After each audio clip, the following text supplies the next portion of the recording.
Almost there.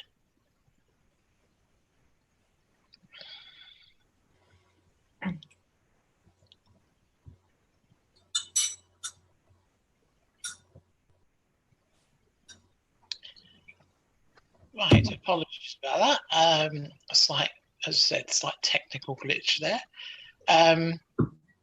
You might want to go through and just introduce yourself again. Sorry. No problem. So I'm Kath, and this is Carolyn, my partner. I dragged her along because we're pretty much a double act, really, aren't we? Yeah. Even though I said that I would do this, and then been saying all day long, don't forget I've got to be in time to do the live. Talk about how Jeff football. And no, actually, would you mind coming along? Sorry for that, Sorry. I've got SMA type 2, and I've been playing Powerchair football for over 10 years. So I thought that I would tell you a little bit about what Powerchair football is, how I got involved, and how you can be involved, and a bit about our club as well, if that's okay. Yeah, no, absolutely. That sounds good. And what I'll do is I'll keep an eye out for questions, and maybe we can answer some questions at the end, if that's okay. All questions during, that'd be great. Okay. It's a bit weird talking to a blank screen. Yeah, sorry about that. Mind you really don't want to see me at this after 7 hours or whatever it is of this so far. Anyway, I'll shut up and let you talk. Well, actually, I probably should say, right now you've said that you've been there for 7 hours and don't want to see you. In a few weeks' time, I'm going to be doing a 24-hour penalty shootout with a few of my teammates. So, and then going to work straight away after for an hour. So don't think you'd want to see me then either. Anyway, so first of all, what's Powerchair football? It's known as Powerchair football in England, but in other parts of the world, it's known as power soccer. And it really is just what you'd expect it to be. It's football played in powered wheelchairs. So it's four people on a team, played on a basketball-sized pitch, indoors, obviously, in specialist power chairs, 20-minute halves. All the other rules are pretty much the same. The object of the game is to score more goals than your opposition, just in the running game of football. The main rule that's different from the running game is you don't have an offside rule. We do have a rule which is called a 2-on-1, which means two attacking players cannot be within 3 meters of the ball, pretty much, when there's an opposition in there. So, what was I going to say? Was important to talk about the history of it and kind of how it started. Okay, yeah, that's it. Yeah. Thank you. So I've done a little bit of research on history in the past because I used to look after a website, and in England we've been playing it for properly probably for about 12 or 13 years now. In France and America, I believe they've been playing it for coming out 40 years. They were playing different versions of the game though, and when my understanding is that when we started playing it in England was a time to be involved in Powerchair football, and all the countries got together and created FIFA and standardised the rules. So it was played initially using an everyday power chair with a half a tyre around the front of your chair and an oversized ball. And it was a bit of dodging really on it. I think so. It was played with woggles as well, wasn't it? Yes, I think some pictures of like the swimming woggles attached to the front of chairs. Pretty dangerous, really, but still fun. And once all the countries met together, the rules were standardised, and we now play with a size 9 ball, and we have proper bumpers that are attached to our chairs. Some people still play in everyday chairs with a specialist bumper attached, but mostly now people play in a chair that's been designed specifically for the sport. Usually the Strike Force, which is made in America, but we do have a few manufacturers in England that manufacture a bullet and an equalizer, and there's also one made in New Zealand, Panther. There might be others, but I'm sorry if I've missed anybody out, but they're the main ones that are used in England. They cost between £4,000 and £8,000. Can be higher if you need other specialist equipment on it. And each chair. And they're low to the ground, so they don't tip. They'll be that later maybe, because the old ones did. And they have really amazing acceleration, so you can really speed up to hit a ball or dribble a ball. and a square bumper. And really, you can do anything in power chair football with your power chair football chair and bumper that you can do with your feet in the running game. We can dribble, we can shoot, pass. The only thing we can't do is header it, like the ball does rise every now and then. And the power chairs don't go sideways either. No, which is frustrating sometimes. yeah, you can't sidestep, but you can hit the ball really hard. Yeah. And so you say they go really fast, or the fast acceleration? How fast are they? the acceleration is the key. That's the important part of the playing. The maximum speed, and we do get speed testing before each game. The maximum speed is 10k, which is 6.2 miles per hour. Right. Okay. But some of the chairs have 15k motors on, so that they turn the top speed down, but they've got the acceleration of a 15k motor. Right. Okay. Okay. Yeah. You Wow. can manage, It's pretty technical. you could manage to be an effective player, not the best player, but an effective player with a chair that has a little bit less speed, because it's the acceleration that's really important. That gives you your hits. That means that you can. So you're probably more like a Cambridge United than a David Beckham. Yeah, you can press the ball. You can win the ball with better acceleration. So. Oh, yeah, we get FA terminology. I know. We've just been on an FA coaching course, so yeah. We are power chair football coaches, but we've just been on an FA course. So what was I here? Just got history. Yeah, so that's it really up to today. It's quite a young sport, but it's really, really popular. It's really fast paced. Really, really fast paced, really fun to play. Fun to watch too. Gets your heart rate going. I passed my driving test, I've got a job, I live independently, I've got my own house. But the rush of adrenaline you feel from scoring a match changing goal, you can't compare that to anything else really. And because I have SMA, and until I found power chair football, I had no chance to really feel that. I had no way to explore what a team game felt like, a fast-paced team game. So I think that's why it's been so popular. It started off with 3 teams in England, and now there's well over 50. 50. I don't know the numbers, so don't quote me on that. I haven't looked those up, but I'm sure it's There's loads. Yeah. In our region alone, we have, and we're in the northeastern Humber, 16 Something like 16 that. teams. Wow. Yeah, so it is really popular. So is there like a league structure, or is it a local league structure, or? Yeah, we have, and it started off with a national league because there were teams just scattered all over the country. So it started off with a national league. I can't remember the numbers. I think it was maybe 6 or 7 teams in that. Yeah. And it's grown to the national league now has 2 divisions for 12 teams, and they play nationally in Nottingham over weekends, 5 weekends a year. And they play 4 or 5 games a weekend. Okay. And then it was at that level for quite a while, and then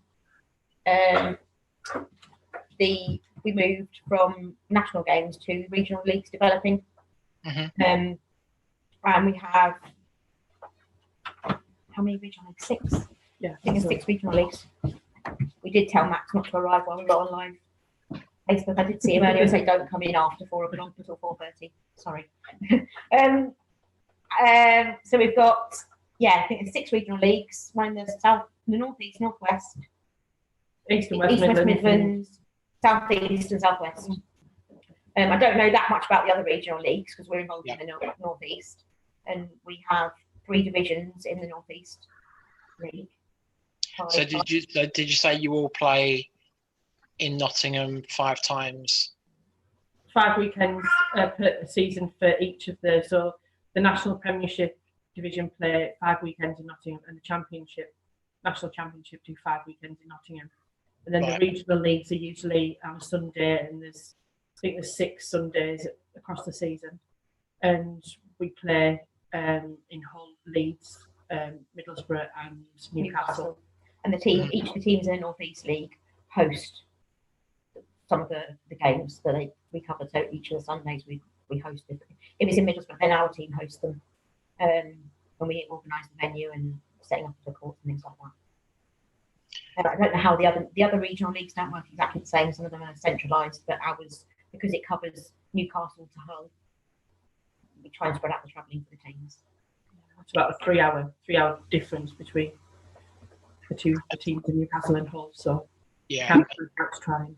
And is the season like a year or? It's like the football season, really. It runs from early September to June. Mm. And we don't play home and away matches like the running game, because obviously we're spread out. The teams aren't so close. We play when we meet up. We play 2 or 3 games a day. And you get, I mean, so I've got SMA 2 and I'm in my 40s, and it's fair to say that I had never ever seen power wheelchair ever. I used to play football back when I was at school, which was a long while ago now. And you used to kick the ball along with curb climbers and things like that you used to have on the outside of your chair. Until you ran it over with the curb climber and took your share. Yeah, and I did that several times. Yeah. Yeah, I had a similar experience at school. I played hockey because they didn't think that power chair football was sensible. So we used to play with hockey sticks. But I was never a fan because it wasn't, for me, it wasn't organised enough. It was too recreational. I wanted to be competitive. And I really enjoyed being involved in sports at school, but I never really found anything that I could really do on my own. I needed too many people to help me do it, so I didn't feel like I was doing it. Yeah. Power chair football, I put you in your chair and that's it, you're done. Yeah. Completely on your own. And the whole team were like that. Yeah. And that's how I got involved. Carolyn and I ran the local muscular dystrophy youth group. Carolyn's man in the local group, Teesside MD group, and we said, we need a youth section. So we set up the youth section. We're not young anymore, but we were then. And we wanted to find fun things to do. So one of the things we did was we went to laser battlefields, which is like paintballing with lasers, so it doesn't hurt. And we had a really good time doing it. They adapted it so that we could all do it, so we could figure strapped to our chairs. They were really good. And after that, I was like, we've got to do something better than that now. What we're going to do? And I googled and looked on the internet to find other activities that people with limited arm movement could have a go at, and I stumbled across power chair football up at Percy Headley, which is a specialist sports complex within a specialist school in Newcastle, and messaged them and said, could we find on have a go at power chair football? As it turned out, right, we've got some questions coming in, so shall we have a look? Yeah. I haven't told you about our club yet either, so you haven't told us about what, sorry? I haven't told you about our club yet either, so we'll leave time for that. Yeah, no, go on. Let's do that next. No, let's do the questions first. Okay. Might be a question, mightn't it? Right, what we got coming in. So, can all people play with any disability? So anybody can play regionally with any disability. All you have to have is a physical disability to play regionally. Nationally, in the national leagues, you have to be classified. And there's 2 types of classification: a PF1 and a PF2. A PF1 is the more severe physical disabilities. It's more complicated than that, but you're a PF1. I'm a PF1. And they tend to have, if we're talking about people with SMA, it's people that have weak upper body strength, weak arm strength, can't turn. And we have PF2s. And then after PF2s, you are classed as non-eligible. And that's really for people who probably could play wheelchair basketball or wheelchair rugby. But those who've got some upper body strength would enable them to play in a manual wheelchair. That's pretty much it. It's not. Well, regionally, we have, within our club, we have 3 teams that compete regionally. And what we quite often do is we'll have some of the players that are a little bit strong, maybe with CP, who are non-eligible for National League, but they'll play in a regional league team, but with some of our players who are quite severely affected by their physical disabilities, so quite severe CP, and they'll support them to play. And did I hear you right saying you both have you've completed your FA coaching badges?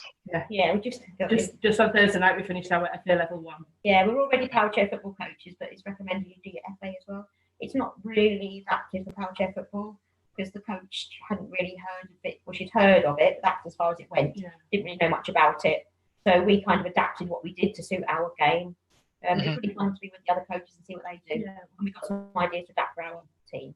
It was more really around coaching, but Carrie and I, our background is working with young people anyway. So I used to be a maths teacher, and I'm now a sports coach.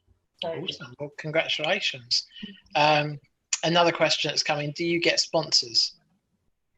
we do, but we have to go and look for them, and we never have enough, do we? No. We've just, in fact, we don't usually dress the same. I know we look matching now, and it wasn't on purpose. We've been backpacking this morning. Yeah, raising money for the club.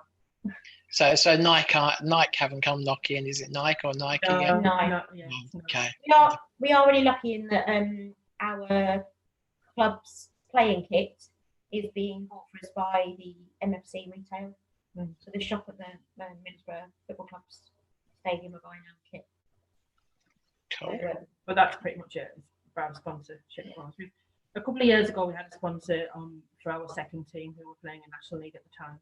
and we've got a local foundation sponsoring our first team this season. Yeah, and Smile for the Child, they help us quite a bit as well. It's mostly charities, Yeah. really. Yeah. Had some And another question.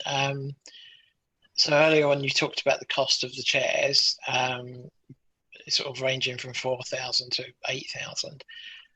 Are there charities out there that help fund chairs like that? it's easier if you're a child, but you can group together and put in different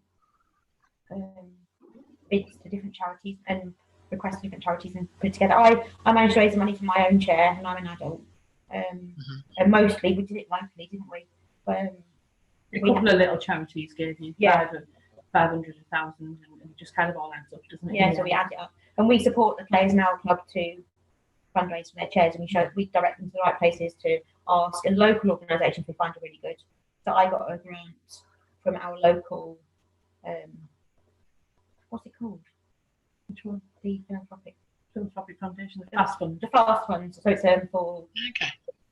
who have potential in our area, and it's organised by the Middlesbrough and Teesside Philanthropic Foundation. So it's really local to us, and they gave me a grant for my chair and a few of the other players in our club as well. So the same within the club, we have a few power chairs, or we've got lots of power chairs, but a few of the new style ones that are especially designed for power chair football. So in our club, we've got 3 or 4 of those, so people can come and have a go.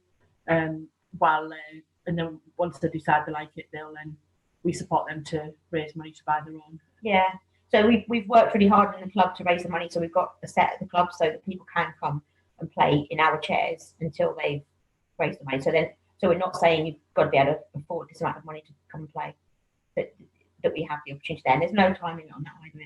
Don't say you've got to raise the money by within 6 months or anything like that. It's there until we've managed to support them to get their own chair. And we have a trade. Well, we did have a trade.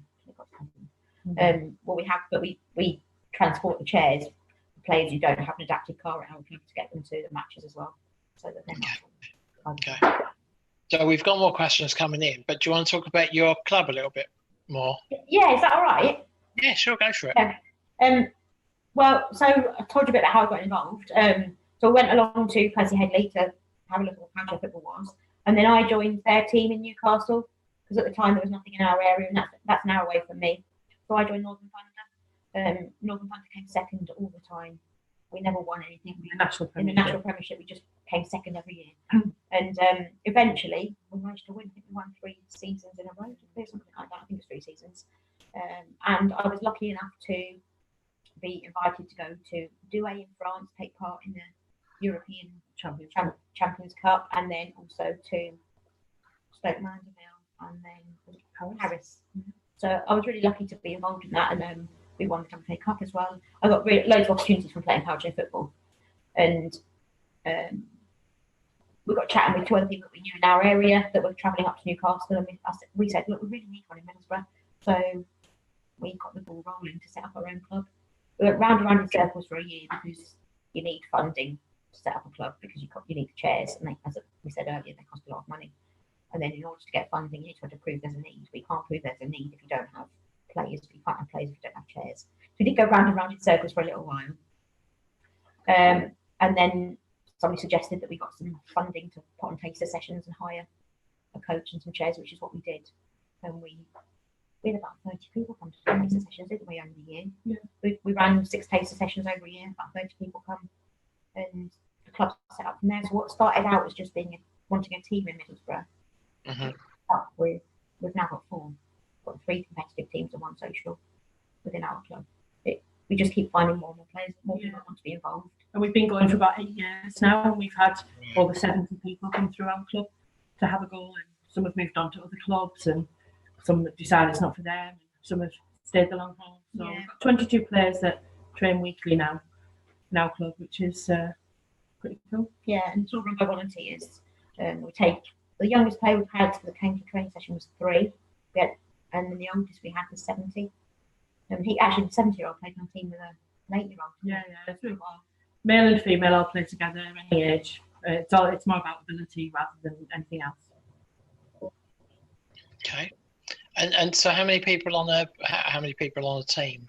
It's 4 aside, but you can have up to 8 on a squad. It's a squad of 8. It's just rolling subs. You can have more than that, but each match you can only name 8 players. Okay. So 8's a bit too many, we find, because you don't get much. Usually 6. 6 is enough. Right, so more questions coming in. This one's a bit of a dodgy question. What is the worst injury you've sustained that you know about? That I've sustained? Yeah, I guess. Okay, I broke my glasses once when a ball flew up and hit me in the face. That was really annoying. It hurt, and I broke my glasses. That was quite annoying. But then probably the worst thing that happened was that before we got the new specialist chairs, I did tip my chair. But to be fair, Steve tipped my chair. Steve did. One of the players who helped us set the club up, actually, who was one of the 3, he drove in hard and squashed the ball against my back wheel, and the whole chair flipped over, and I hit my head on the floor. So I've got no control of my neck, so as soon as I swung, that was it. I knew it was coming. You were fine though. Yeah, I'm still here. Just hurt. Okay. I really like the fact it's a risky sport, as in, I'm not telling you it's really risky, so because it's not. But I like the fact that there's an element of risk to it. Yeah. And sometimes, it's supposed to be a non-contact sport, but obviously, as in football, chairs will hit each other, and even though that's a foul, it still happens, and players will go in as an excessive force, which again is a foul. But player will drive quite hard into the side of your chair, which can hurt a little bit. You might get a bit of whiplash. Yeah, a little bit. And some people, some of the players, especially the younger players, are a little bit frightened. Yeah, and some people sometimes, but they soon get used to it. Some people with more brittle bones, if a ball's gone into the air, that can break a bone, but not in ordinary bones. And would you say, so on the back of, it's a question that's come in, but on the back of you saying about people driving into each other and stuff like that, do you think the sport is potentially too aggressive for weaker type SMA patients? Oh no. That only happens if you're going in for a tackle, so it really doesn't need 2 people. You can pull away if you want to. And also a lot of the players with a weaker SMA will often play the attacking, like the winger role up the top. So they don't necessarily get involved in a massive amount of tackles. As with anything, a lot of SMAs play with the brains rather than the brawn. Yeah, so it's more about passing, isn't it? If you're up in that position, you're not really looking to get into tackle. The only time really you're putting yourself in a tackling position is when you're right down deep in the depth of defence. Yeah. No, I don't think it is. I think it's for anybody. And there are people that play the game who play with a mini joystick. Do you know what a mini joystick is? Yeah. Quite close switch ones. But they play with a mini joystick and they play effectively. Yeah. Really. Okay. Yeah, no, I don't think it is. So it's it is a non-contact sport. It's not like rugby. And if you've got a decent ref, then I'm a referee at nationals, so I wouldn't allow the contact that some refs do, but mostly it's pulled and stopped. I was going to say it might be a non-contact sport, but I think I watched there was a final between England and France. That's not a great game to watch. If you only watch it for the first time, don't watch that game. That's not a great game to watch because one of the players in that team is renowned for a dribbling game. French team, yeah, they're renowned for a dribbling game. and that's Right. a really boring game to watch. You want to watch the games where they're passing the ball around. You'd be better off watching America probably, or England. If you're watching a European Cup, England v Ireland, or but yeah, the French pretty much squash the sport, squash the game, in that they like to dribble. So that's when you pass the ball and somebody's going to try and take it off you, and that's when. So if someone wants to, so literally I stumbled across that largely because Gary Mackay was talking about it, because obviously we know Gary well. Yeah, Sam is an avid player. Is there somewhere that people can go to watch power chair football? Yeah, if it's in England, the WFA, the Wheelchair Football Association, they've got their own YouTube channel. Okay. And you can watch National League games there. Then it's the WFA TV. If you search that on YouTube, you wouldn't go wrong looking at some of them. And I think when you watch the top teams in England, like Aspire, West Brom, Northern Thunder, when you watch them play, that they're good games to watch, aren't they? They're really good. Okay. Another question that's come in. Do you need insurance to cover the chairs, and is it expensive? What type of insurance do you mean? I guess, do you insure the chairs for damage or anything like that? I don't think you could insure the chairs for damage. No. You can insure them as for theft or damaging a car on the way to a match or that sort of thing. And it's not very, very expensive. So they're pretty robust chairs, to be fair. And I mean, within our club, we have a couple of, usually the dads, that are on hand with technical stuff that can help, but they are built for power chair football, so they do sustain a lot of the contact. I mean, well, I've had my chair for 3 years and it's still got a lot of life left in it. Yeah. And she's taken a beating. The last chair I had, that was about 8 years old, maybe. Wow. Okay. I'm not even sure mine lasts that long, and you only use it for a couple of hours a week. I suppose, there is that, isn't it? Yeah, I never really thought of that. Whereas I use mine. Once you've raised the money for your chair, the only thing you would need to replace really is tyres. They wear down, and new batteries. They won't survive for a long, long life. Just like a standard chair, and then possibly maybe if you're a really heavy user, you might need 1 or 2 motors. That's rare. I haven't needed a new motor, but that's potential. Yeah. But apart from that, not really. There's nothing really. There's not much to them because they're just metalwork, wheels, motors, and a battery. And no, that's fair enough. So another question that's come in, and I guess it touches on the England-France game we just talked about. Where is England nationally? Are we one of the strongest teams? Yes. Well, we won that. England won the Euros. England won the Europeans. They've been fighting to beat France for a long time. France were the leaders, but England have eventually. France won the World Cup, didn't they? Yeah, a couple of years ago. So in Europe, France and England lead the way. The others are a little bit behind them. And France and England strides ahead. Yeah, they are of everyone else. Yeah. But then internationally, America joins them in that. Yeah. And Australia are probably not far behind. And the last question I've got here is, how much skill is involved, and do people underestimate the amount of skill that's involved? Yeah, there's a lot of skill involved. It's really hard to. You've got to have hours and hours and hours of practice to be able to control the ball, because you've got a square bumper with a ball that goes at speed, and also, as I said before, I mean, it's better now because Gary, who you're talking about, his son's now playing. He's young, so he's starting to learn team games at the right age. Children learn how to play as a team at the age that his son is. Most people that are in the game at the moment have come into it late. So they don't understand how team games work because we've not played them at school. We've not played hockey and netball and basketball and football.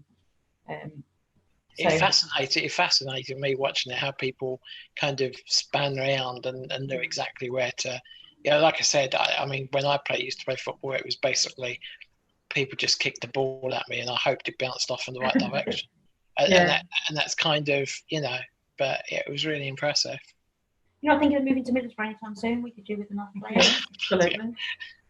Yeah, no, sorry. A bit too long in the tooth for all that now, I think. Never too late, Andy. So have you got anything else you'd like to share with the community? I think it's covered everything really. It was Good. But please do get in touch. Look up Middlesbrough Power Chair Football Club on Facebook and Twitter and things. And and any questions after today, feel free to message us or. Yeah, we're on all social media, aren't we? Yeah. There's also the wfa.org.uk, which you can search for local clubs in your area. If you're in England, obviously. The rest of the world, just look up Power Soccer or Power Chair Football and. Okay, brilliant. Thank you very much, guys. Thank you for spending some time with us today. And yeah, we'll pass any questions on that we get. Yeah, please do. Thanks very much. Thanks, guys. Thanks. Bye. Bye.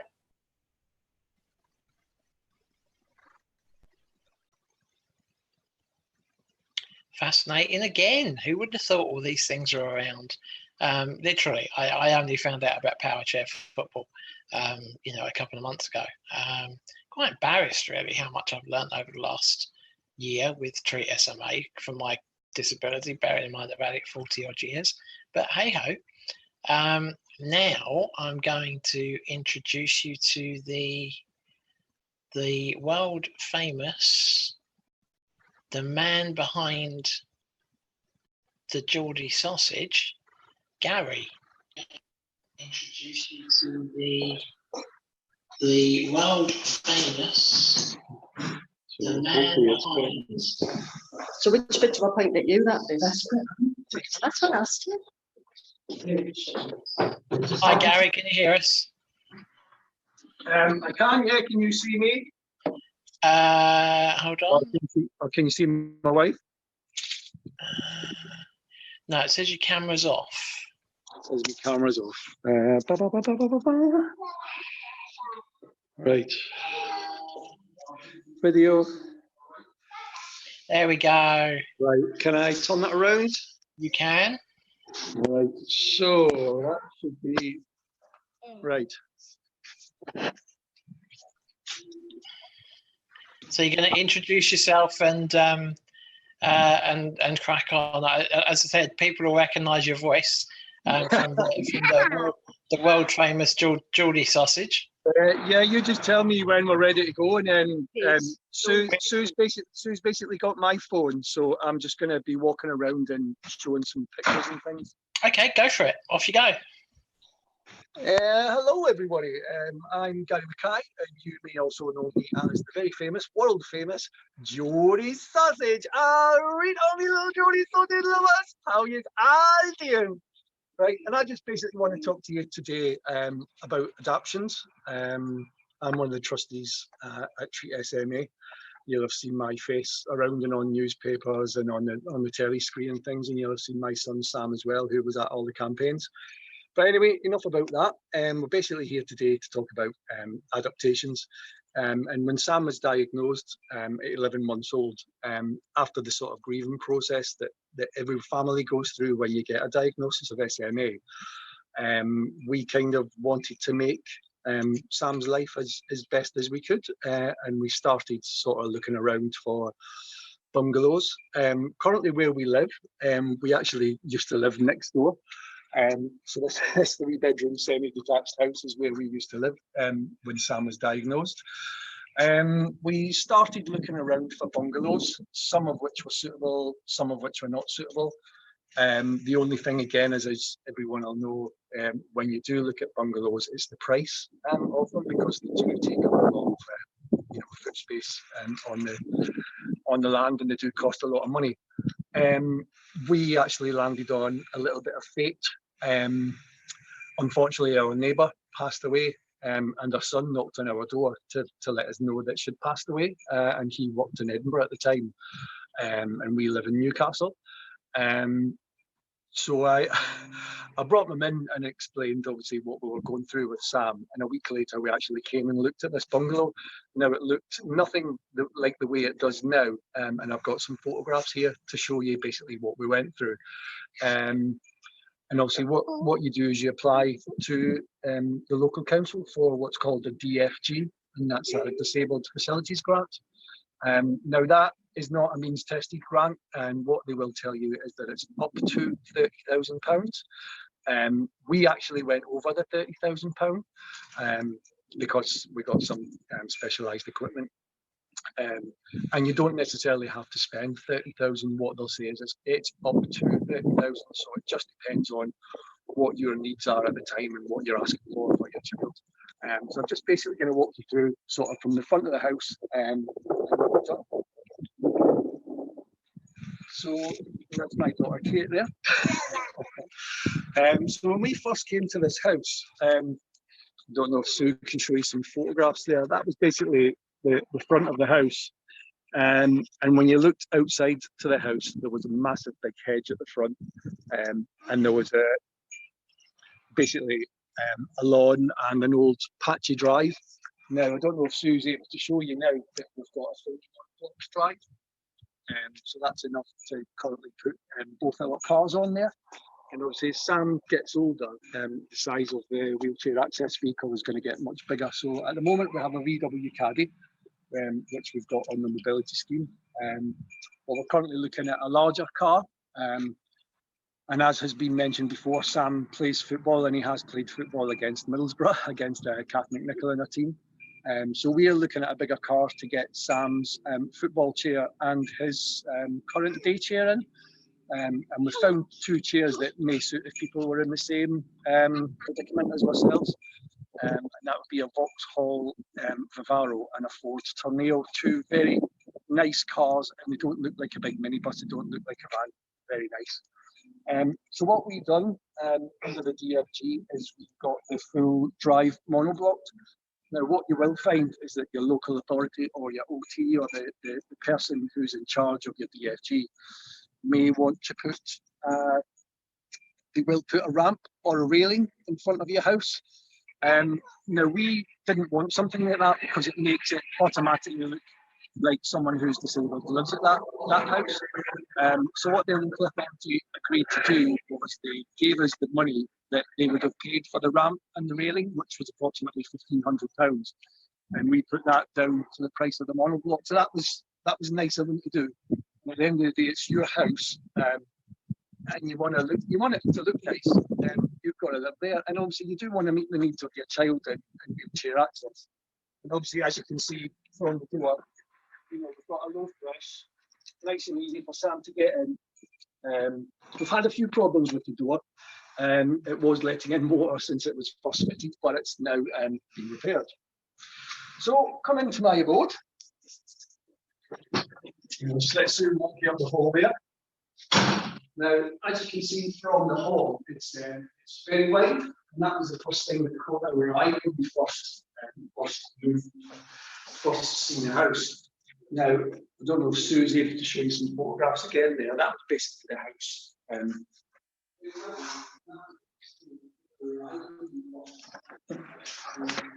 And that's another one of what the house looked like, and that's looking onto obviously the front door. Now, just please excuse the decor. We did absolutely love the carpets, and it was a shame that we had to get rid of them. But we had to send them back to the 1950s where they belonged. And we've also got nice new laminate flooring. Please. No.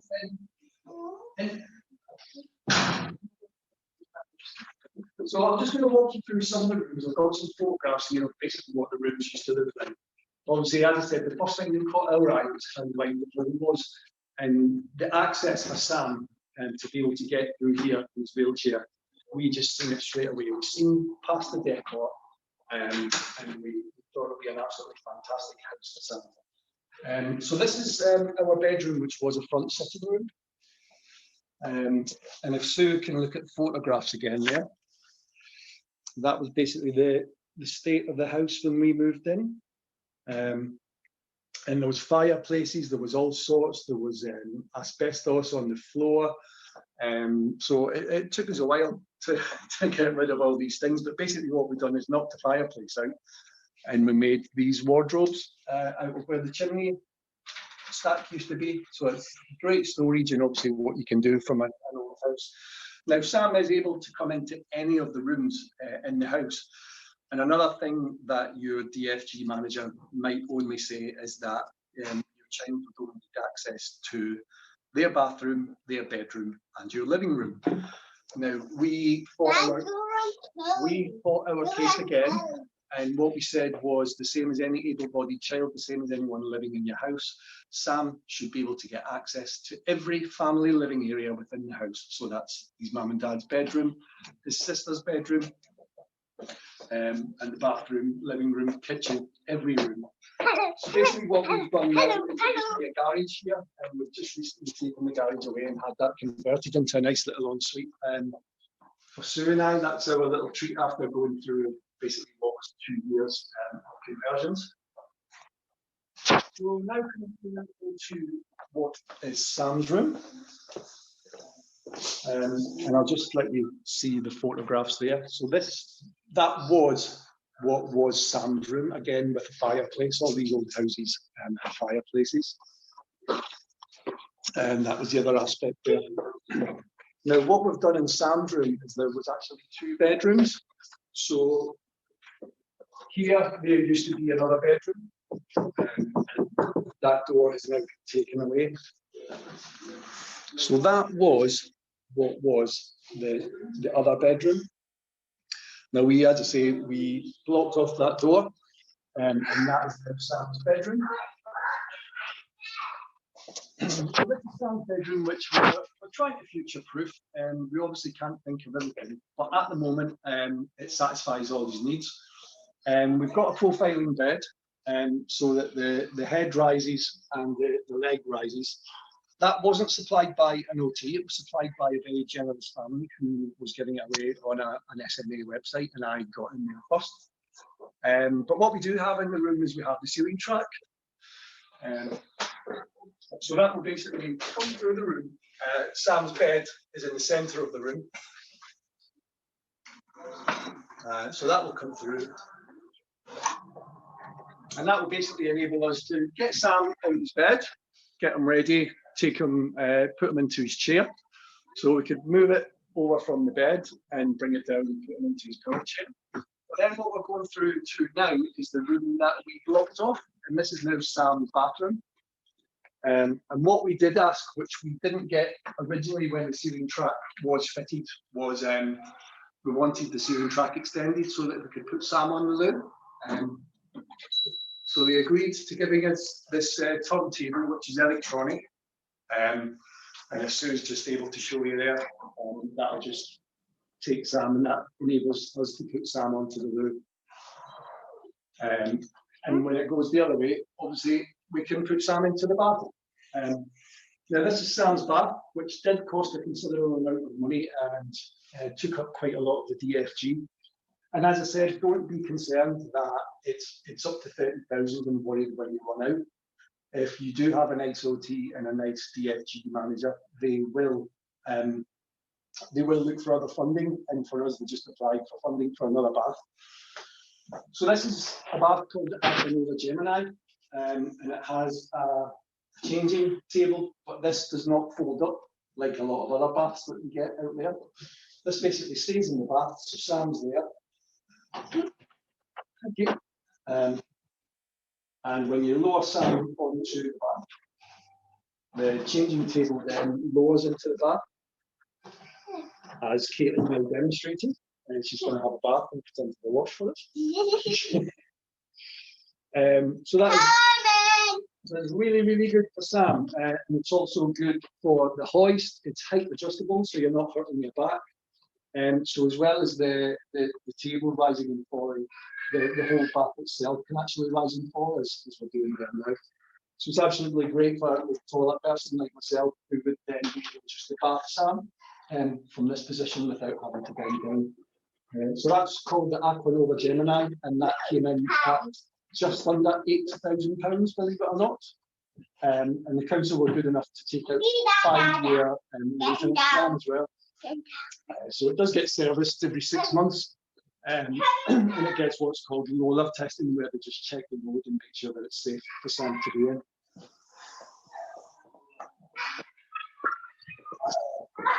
Now, when we were initially going through the DFG, it took about a year to 18 months to apply for the DFG to get everything through.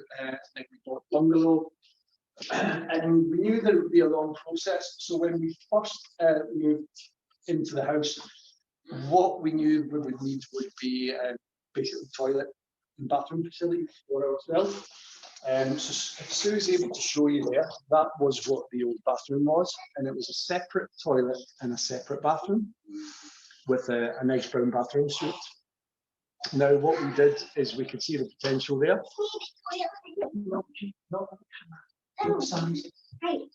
So basically there was a door here where the old bathroom was, so we blocked that off. And if Sue wants to go in, she'll just basically show you that we made it into a toilet and a shower room. And this was basically our main toilet facilities for a year to 18, well, nearly up to 2 years, because we knew that the other rooms would be getting done. So Sam used to have a bath in the little baby bath in the shower tray there.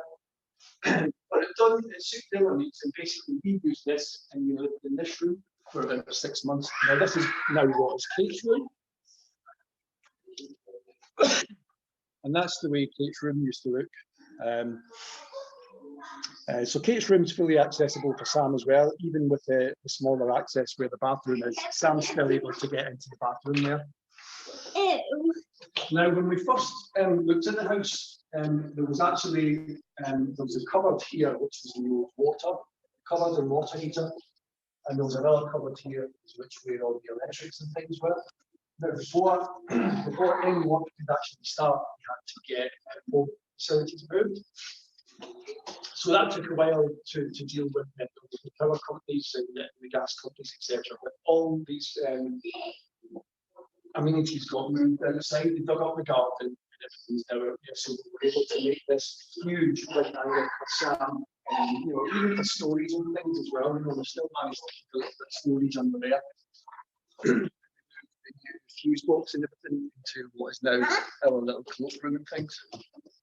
So, when you're going through a DMT, it's about not what your OT wants for you, it's about what you want for your house.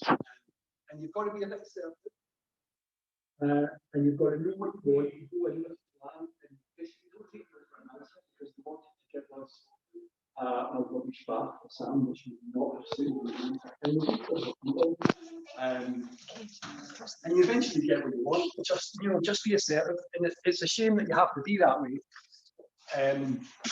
But you almost feel like empowered, like a good person for doing it, because at the end of the day, it's to try and future-proof for your child. Now, this is the new kitchen, and if Sue's able to show you there, that was the existing kitchen when we moved in. It was a bit of a state, and there was also an old hatch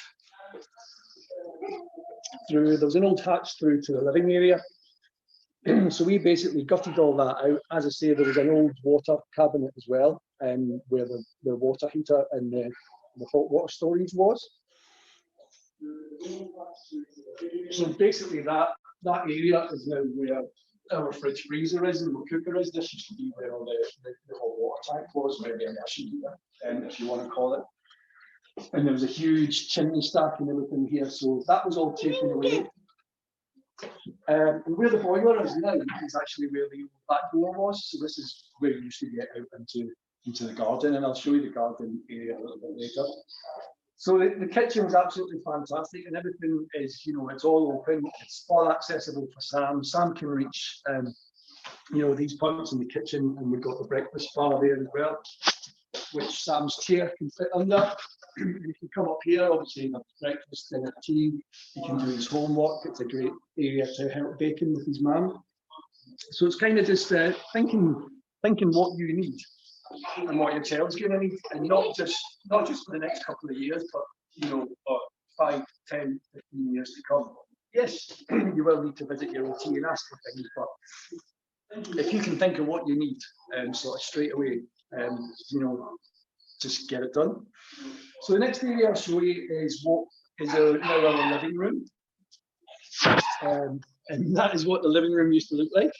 And no, we didn't buy that carpet before anyone makes any comments. But that is basically the carpet that was in the bungalow when we first moved in. And we had to live in the in the living room with the carpet like that for a long time before anything was done.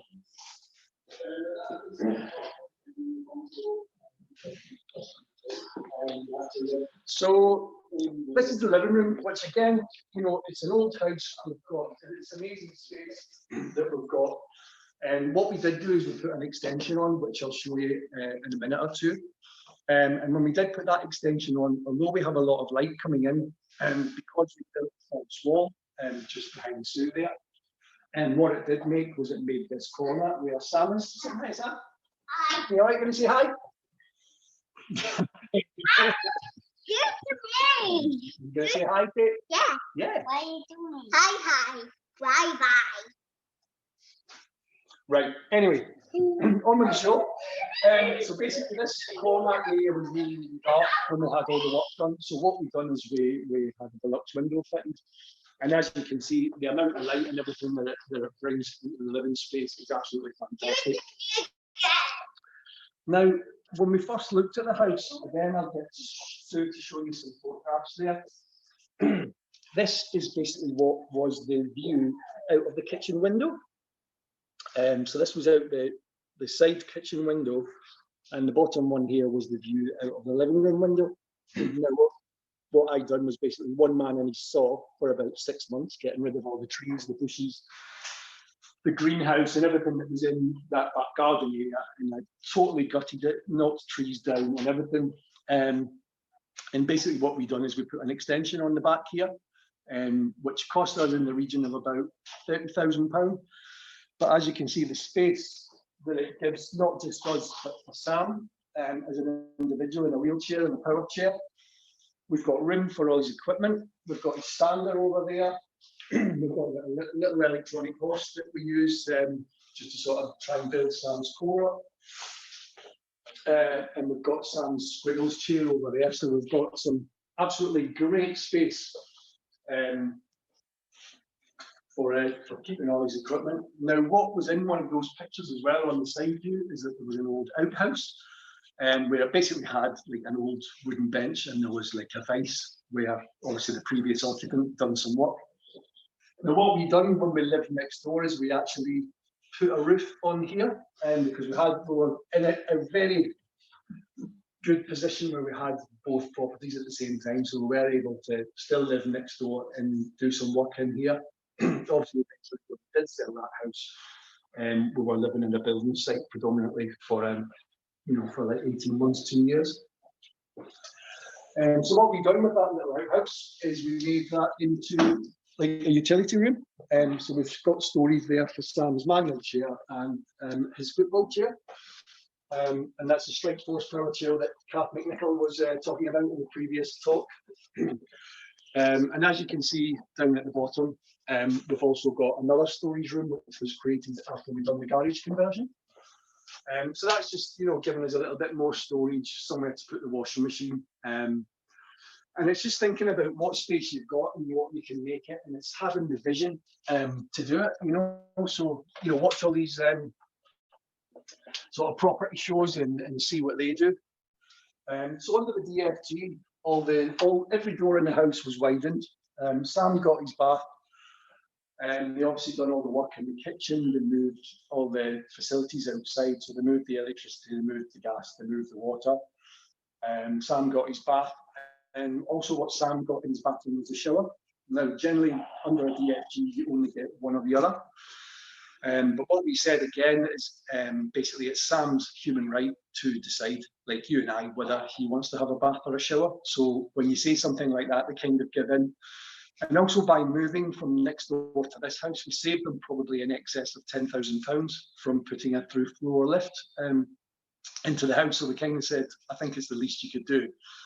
Is give us a bath and a shower. So we got that. And again, it's just like basically fighting a corner for these sort of things.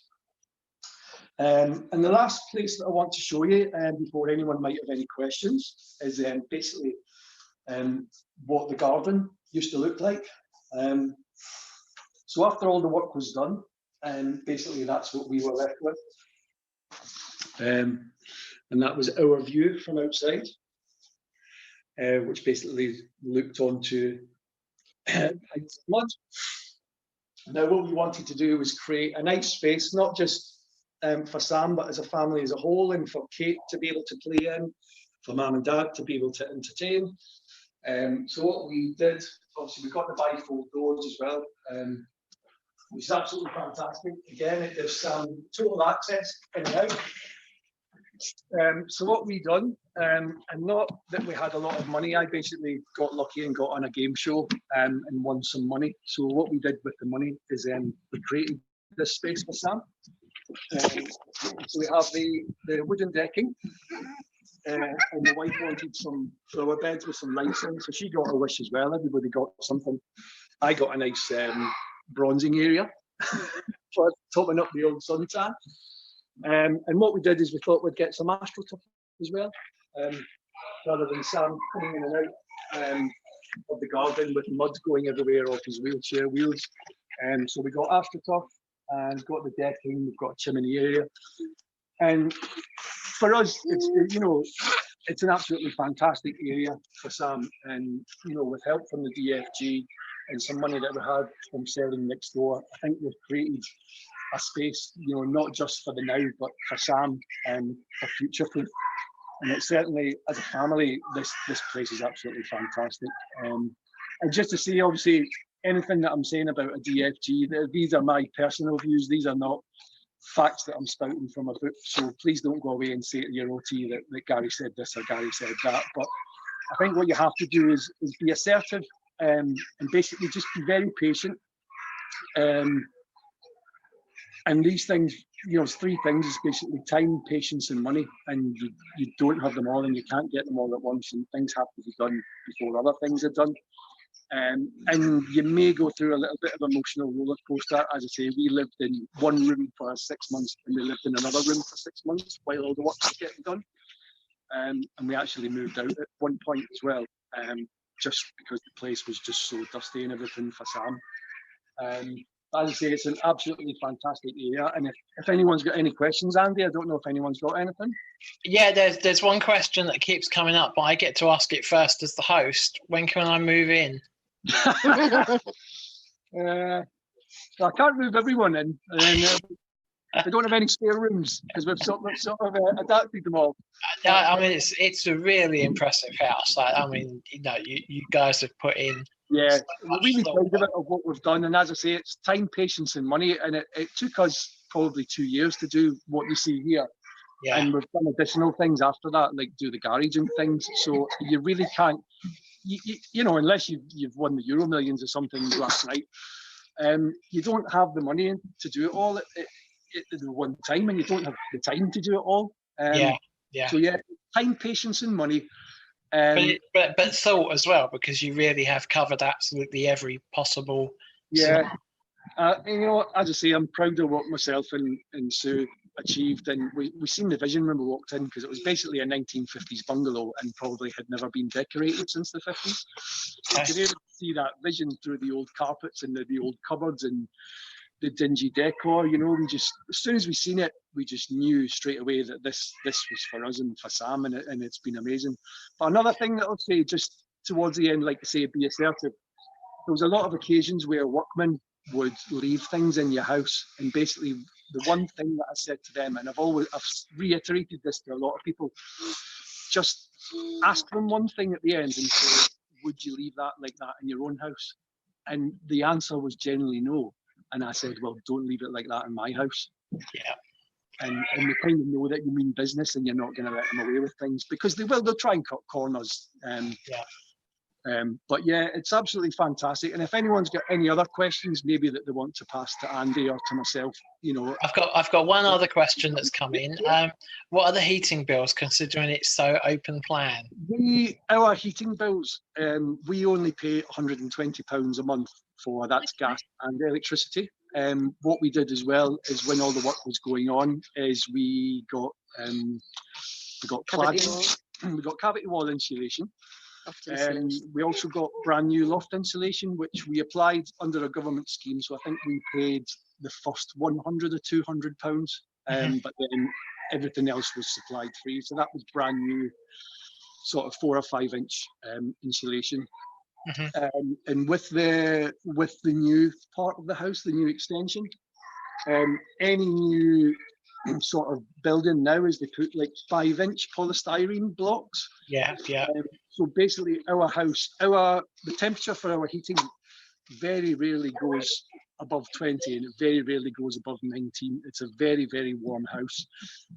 We've got a south-facing back garden, so basically the heating isn't on from, you know, sort of April to September, and we're just getting to the point now where we're thinking about putting it on.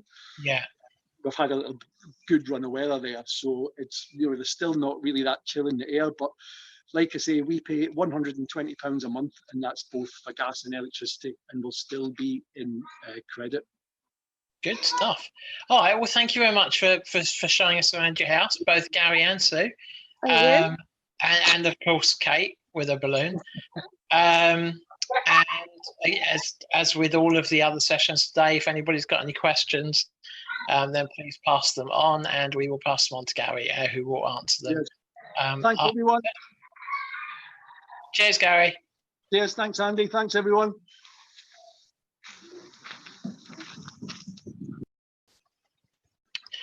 Right. Okay. That was a little tour around Gary's house. Now we're going to try and get Kelly on, who is going to talk about the AA diet. Hold on.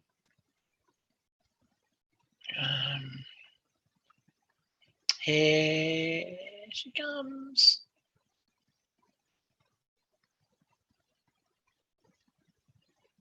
I think. Can you hear us? Hello, Kelly.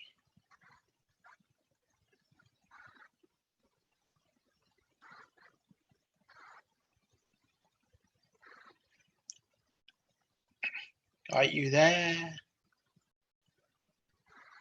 So this is why people say don't do live TV. It just don't work. Don't work with live TV, animals, or people called Kelly.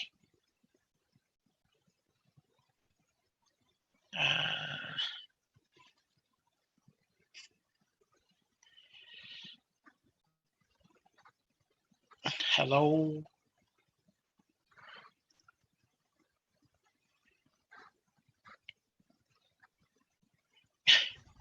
Okay, we're having a slight technical glitch here.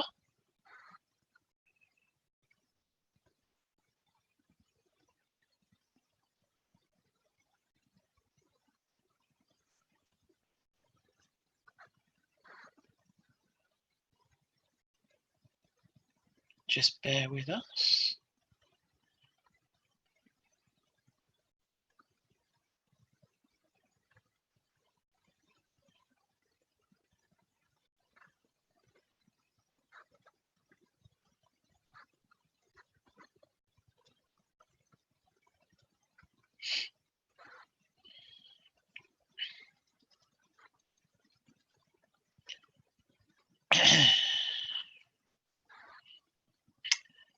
I would sing while we are waiting for right, okay. Yeah, while we're waiting for her, but I don't think anybody wants to be subjected to that on a Saturday.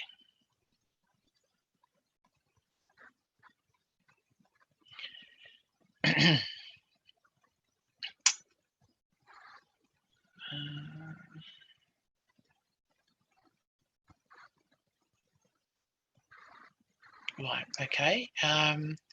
We are going to take a quick break while we get the technical issues sorted out.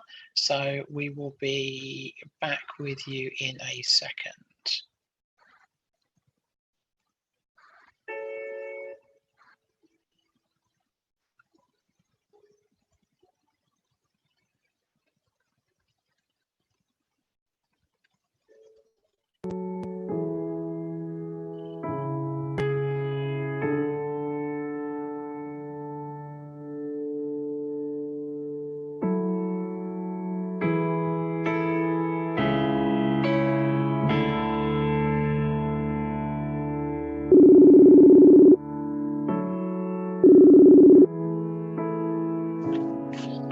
it's not going on at all.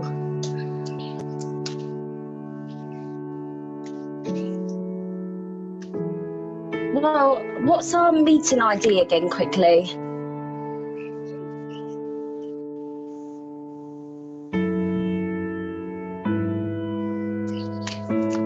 It's the microphone and the camera.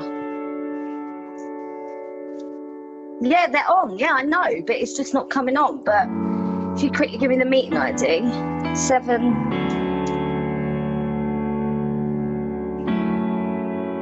This is all I need. I was fucking nervous enough doing this anyway without trying to say cunt live.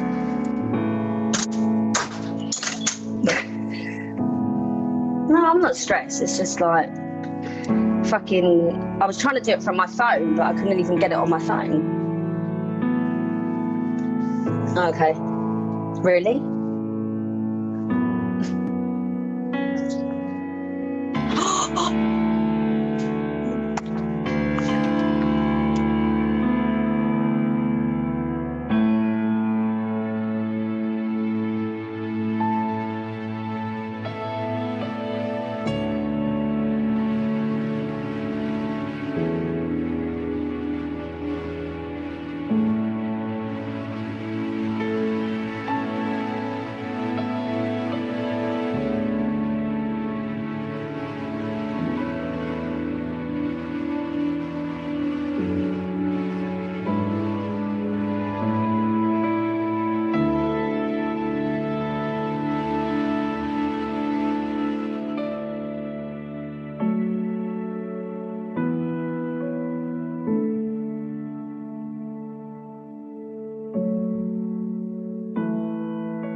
Right, it seems we have a few technical problems with Kelly's laptop. Apologies for that, guys. Also, apologies if you heard some of the somewhat colourful language. Kelly didn't realise we didn't realise that you could hear through Facebook, so apologies again. We are going to play another video from earlier.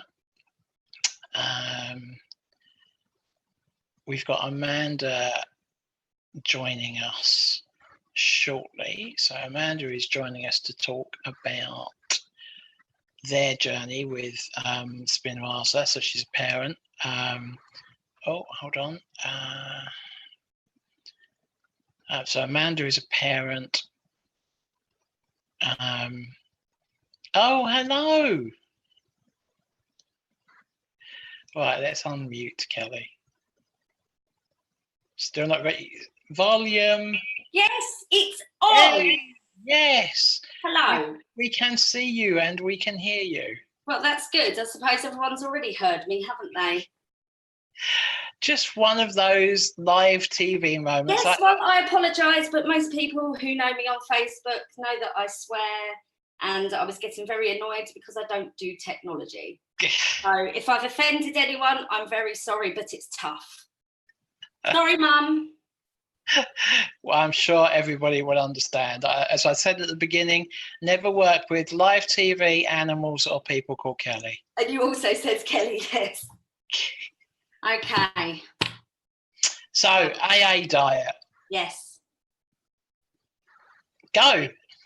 Thank you. So, as you know, I am Kelly, and I have a 4-year-old son called Vinny who is on the AA diet. He was diagnosed in May 2015, and since then I've been advocating for standards of care and also the correct diet to be used, which was pretty unheard of in the UK back then, to be honest. It was a lot of fighting. I'd done it kind of secretly and quite possibly illegally for quite a while. But now we seem to be getting somewhere. The theory behind the AA diet is it's based on amino acids. These amino acids that we use here are broken down already, so the body doesn't have to use so much energy to digest. Kids who are failing to thrive generally get put on something like Similac here in the UK, which is high in calories, high fat, and they actually lose weight because they're vomiting, they can't digest the food, and they become quite unwell. So we use the broken down amino acids so that the body doesn't have to work so hard. So our kids actually thrive, they gain more energy, they digest better. And basically that's the theory behind it. There's now some evidence coming across. There's been some people working on it. You heard from Melissa earlier. Mary Bozo in America also, she's advocated, I think, for about 27 years on the diet. So we are gonna look at what we have in the UK. I don't know if I can bring this any closer. That's all right. My kitchen's really small. Nah, I'll leave that there.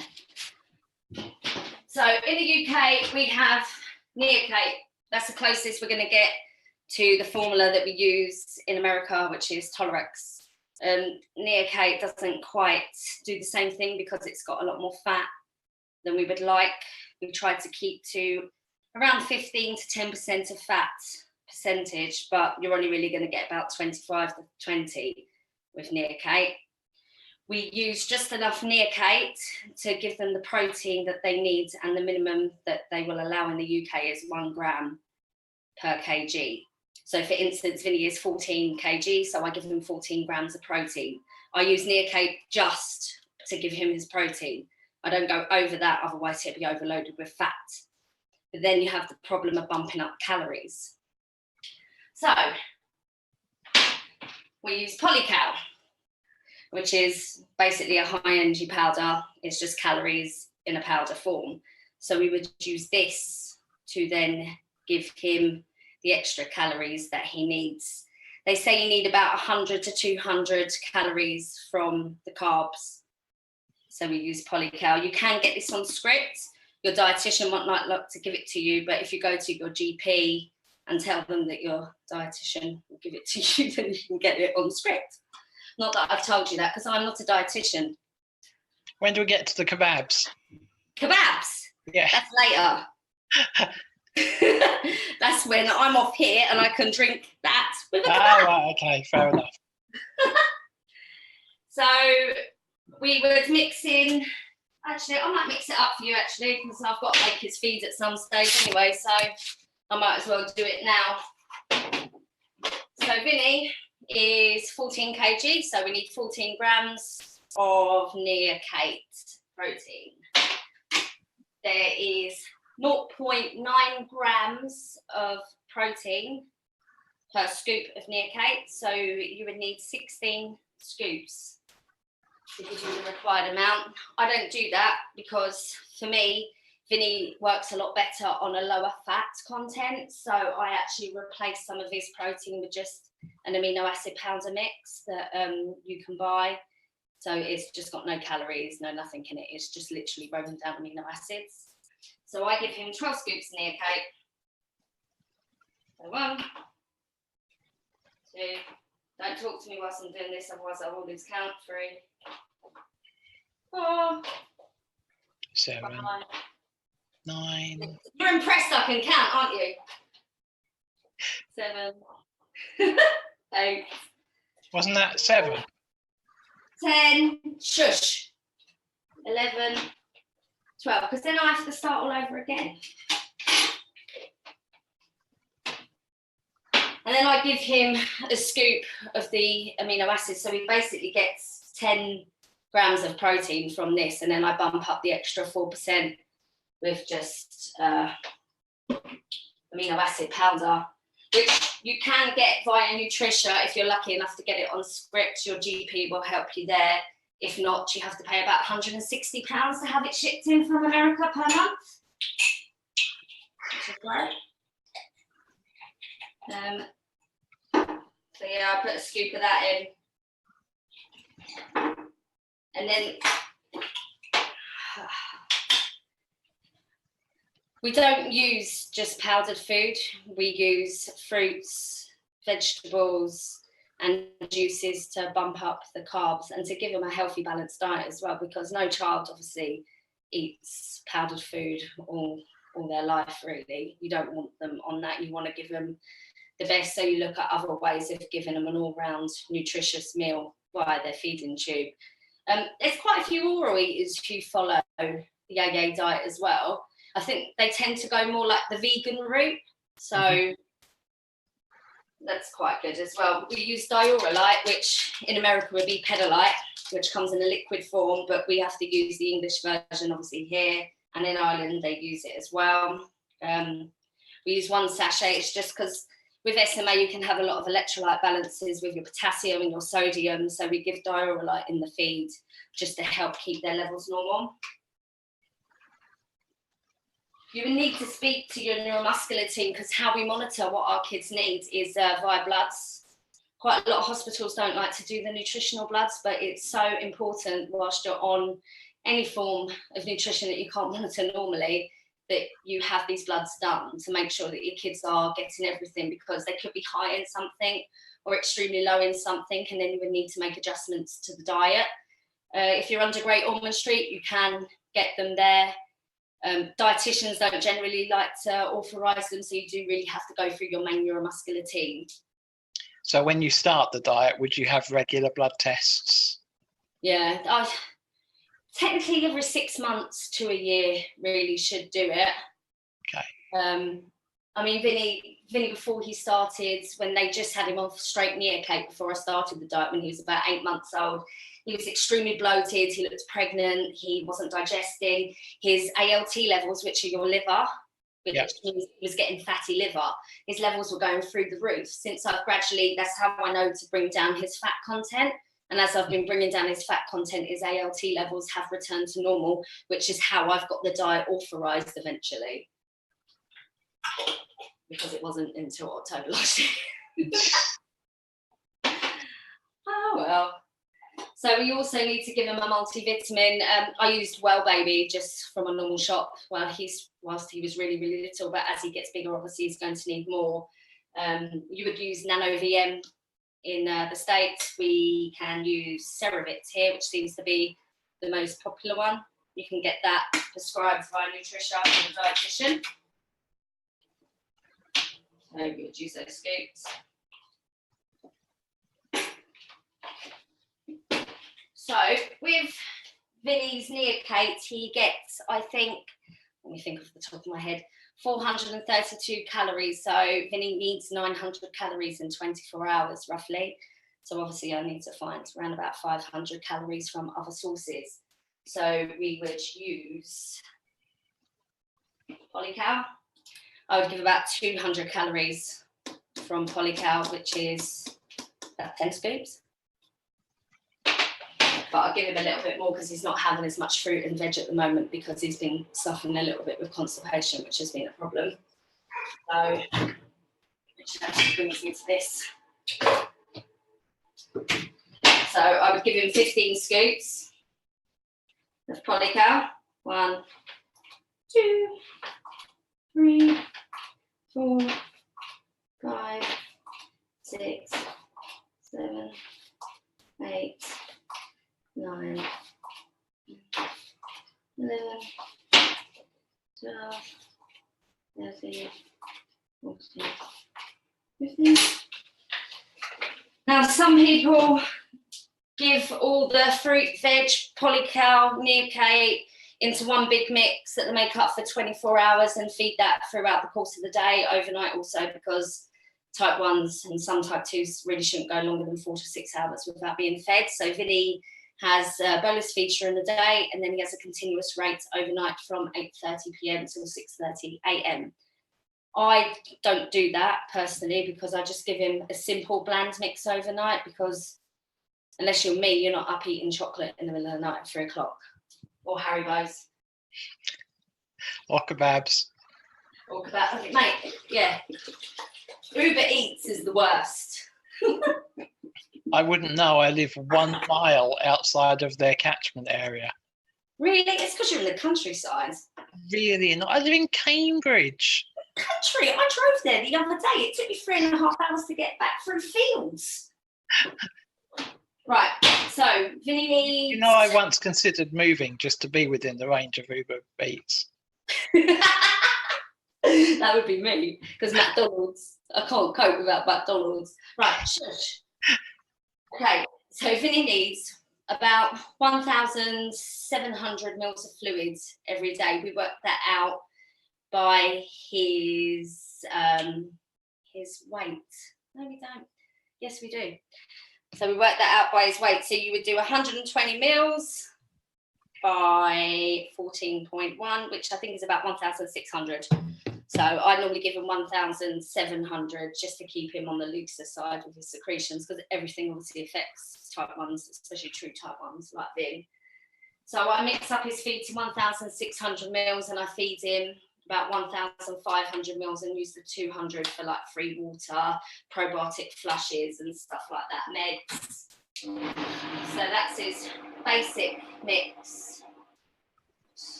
So whilst that mixes, I tend to then separate the, I use a Vitamix because they're really, really good. They're super expensive, but they're amazing because they just chop everything up. Especially like generally when we do Vinny's mix, we use fresh fruit and veg, but I'm going to use the Ella Kitchen stuff today because most of the people in the UK do use the sachets.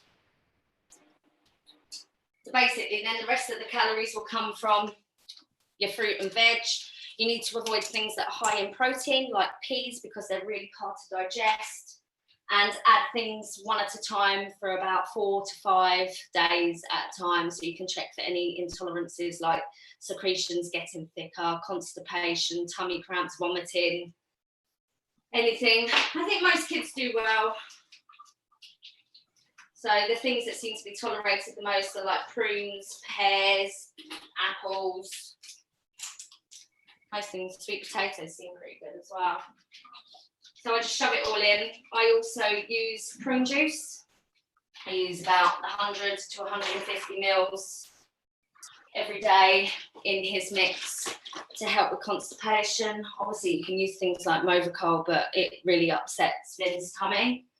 And he has got like a super sensitive tummy. So while you're doing your thing, I've got a question that's come in. Diorolite, do you adjust dose based on feeding patterns? Do you have to top up if you notice signs of weakness, and how do you tell, or do you wait for bloods? What, with Diorolite, sorry? Yes. I've always just used one sachet, like straight from the off, because that's generally what you would give a child who's dehydrated anyway. And then if bloods come in, if you're high or low in anything, then you would adjust. But that goes with anything, not just Diorolite, even your amino acids. Sometimes you need to top up with amino acids because you're coming in low, or reduce your amino acids because you're coming in high. Does that answer that? Yeah, I think so. Okay, good. So I've put in the prune juice. Doesn't look very appetizing. Can you see the colour of it? Yeah. That looks too nice, does it? Not really. So we also tend to use quite a lot of supplements. My house is kind of like Holland and Barrett. Okay. So I use things that generally are used to boost immunity, especially with things starting school. We've had rhinovirus every 3 months. Lucky enough, we've been home for it, but he did get RSV in October last year and was like really, really sick and intubated. So we're just trying to boost his immunity, being around kids, because parents send their kids in sick all the time. So we use the Sambuca, or was it Sambucus? Sambuca. No, Sambuca. So you can buy this in Boots and all your health food stores, but we actually make our own with elderberries, honey, ginger, cloves, and cinnamon. It comes from Jace's Journey, so that's Melissa in America who has a type 1 daughter called Jace, and they have a recipe that they use. Melissa's very big on nutrition and natural ways to keep you healthy and boost your immunity. So we use her mix, so we give Vinny 5 mils every day, which goes in his feed. I've got another question. I'm almost trying to ask you. Let me turn the volume up so I can't hear nothing in this blender. Go. Wouldn't fruit help with constipation? You mentioned earlier about reducing fruit content. Reducing the fruit content? No, I've reduced Vinny's fruit content personally because something's making him really constipated and giving him tummy cramps. No, certain things. You think that most fruit would help with constipation, but if a kid's or a child or anyone's got an intolerance to something, it can really upset their tummy. Right. There's people out there like prunes 2 years ago were great with Vinny, then I had to stop it because he was refluxing and he actually wasn't going to the toilet with it. So we stopped it and then he was fine. And you can kind of depends. They tend to go through stages like anything, because intolerances can happen at any time anyway, and they can go away and they can come back. So it's just trial and error. But no, fruit, anything can cause constipation if your kid's tummy don't like it. So it's not about reducing fruit to avoid constipation. It's no. I've identify what's causing it. Yeah, because I need to systematically work my way through his diet. I stripped it back to the bare minimum, which would be Neocate, Polycal, and Diorolite. I strip it right back to that, and then start again introducing things to see if there's anything upsetting him. To be honest, it's taken me 2 months and I've not found anything. I think he was just winding me up. So Celine has asked, how much water was added when you made up the powder? Thanks, Celine. Well, Vinny needs 1,600 mils in his blender, so I just mix up the 500 mils and I just pour it in. So now I've just poured in one bottle, which probably holds about 600 mils. I put it down on the level surface, and then I just keep adding water until I get to 1,600. So that would give me the total volume for the day. So I'll do that now whilst I'm here. And we've got another question. From Celine again. No, not Celine this time. How do you cope with summer, winter change dehydration? Do you change the mixture? Okay, when no, I tend to keep his mix the same all year round. When we went to Italy, it was really, really hot. I bumped him up a tiny bit, but I tend to go by secretions. If he's starting to feel dry or they seem to be thicker, I would increase his humidity on his BiPAP overnight and increase his water intake slightly, maybe by about 10-20%. The same goes with illnesses as well, just to try and keep the secretions loose. But because we tend to work on the higher side of volume with fluids, you tend not to really need to increase too much because they're already on that high-end spectrum. Another question. Yes. Is the school using the mix that is brought in from home? Yeah, because I'm his one-to-one, so they don't really have a choice. That's the way to do it. Yeah, that's one way to do it. No one can tell me what to do because I'm there with him. I have seen other kids in Vinny's school having the blended diet, which I suppose is very similar. Vinny's diet is authorised by a dietitian, so I don't see that will be a problem. There are blended diet kids in Vinny's school once, if maybe he ever has a nurse at school with him. I don't think it would be a problem for us, but I do see on the blended diet site on Facebook that it is a problem across the UK. It's a postcode lottery, unfortunately. But I do think things are moving. The thing that bugs me the most is if I was to feed Katie, my eldest, who has nothing wrong with her apart from she's a pain, just crap, like powdered food, I'd have social services banging on my door. So I don't see the problem in wanting to give your kids a healthy diet. And most dietitians think that it's a good way forward. I just think because it's so new, really, relatively speaking, that it's going to take them a while to move on with it. And in the UK, it is a bit slower. So, but on a plus side, I had a dietitian from Great Ormond Street contact me because she has seen the miraculous change in type 1 children since starting the diet, and she wanted to do a study on children who were on the diet in the UK and especially Great Ormond Street children. And because I was the one who advised them and helped them get the diet set up, I've done a spreadsheet. So there is people. You did a spreadsheet? I did a spreadsheet. Oh my God. Yes, I did. I did. You would be so proud. Oh. I know, I'm really proud of myself. So I also add in blackcurrant. It's by my lovely friend who runs this company. Blackcurrants, because that's supposed to help with your immunity. Also garlic, but I don't give him like raw garlic, obviously, because, well, actually saying that, the breath isn't meant to smell with the garlic supplements, but he smells like he's eating Italian all night, so. I tend to give a quarter of each supplement, obviously with him being so young. People say about recommended doses. I only think with like Q10 and possibly L-carnitine, there are regular doses, but I tend to just give a quarter of everything because it's easier. So I've got another question coming. We've probably only got about 5 minutes left, so people get your questions in quickly. So Celine has asked, how would you know if type 1 had too much fat on the neocatesis signs to watch out for? I have no idea. Neocatez. That spells neocate. That's what I said. Oh, you said neocatesis. Did I? How would you know? I tend to go by the ALT levels, Celine. When you have your nutritional bloods done, which I do know you get done, if the ALT is in normal range, I wouldn't bother taking down the neocate that you're using. I would still use the same amount. It's only I took out some of Vinny's neocate and replaced it with the essential amino acid mix because he had high ALT levels. So that's why I reduced his neocate, because obviously I didn't want his high ALT to keep going higher and run the risk of fatty liver.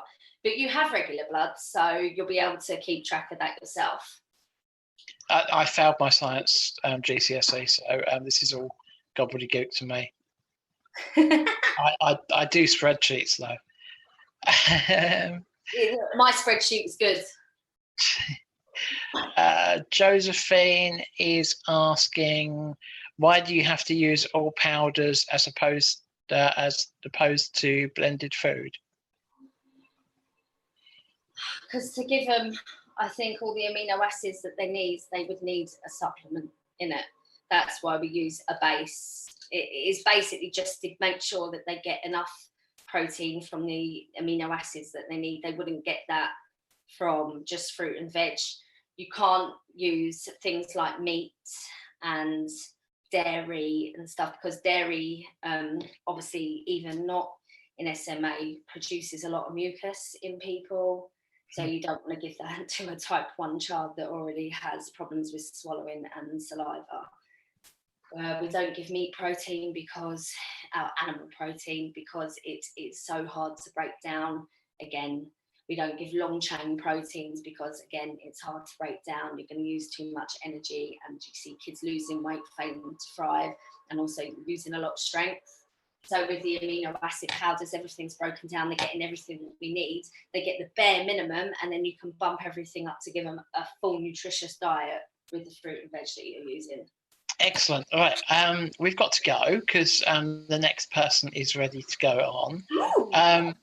So thank you very much for your time, Kelly. And I think we've got a couple more questions coming, but we'll pass them on to you after the session, and maybe you can get back to people. Thank you. Right. Bye. No worries.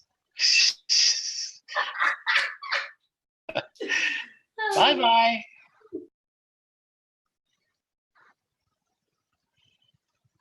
Hi, Amanda. Hello. Can you hear us? I can hear you. Can you hear me? I can hear you perfectly. Hi, Amanda. Sorry we're a few minutes late trying to keep this 11-hour show. Oh, that's okay. I was running late, so it worked out perfectly. Right. So thank you for spending some time with us today. If you'd like to just introduce yourself, maybe give a little bit of background, and as questions come through, Okay. I'll pass them on to you either during or at the end. Okay, Jeremy, if you can pop over too. The kids are here, so let us know if it gets too loud. I can try to move into another room. My name's Amanda Camp. I'm from the US, and I'm married to Jeremy Camp, and we have 3 children. Our youngest, Asher, is affected with SMA. He was diagnosed, this is Jeremy. Hey. And he was diagnosed, Asher was diagnosed at 6 months old and started receiving Spinraza through clinical trial at 7 months old. And he just turned 6 in March. Okay. Are we supposed to see them? I don't know. I don't think No, so. don't worry. Sorry, I haven't got the camera on. So, That's okay. But so Asher is on Spinraza at the moment. Yes, he actually technically is still under clinical trial. We extended the trial with the hospital so they can continue collecting data. And he's received Spinraza every 4 months since the loading doses.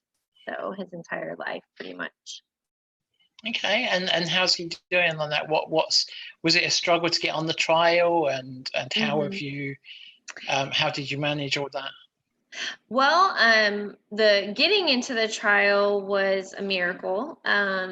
Jeremy's stepping out. He's gonna take care of lunch right now. He might pop back in. But getting into the trial was a bit of a miracle. We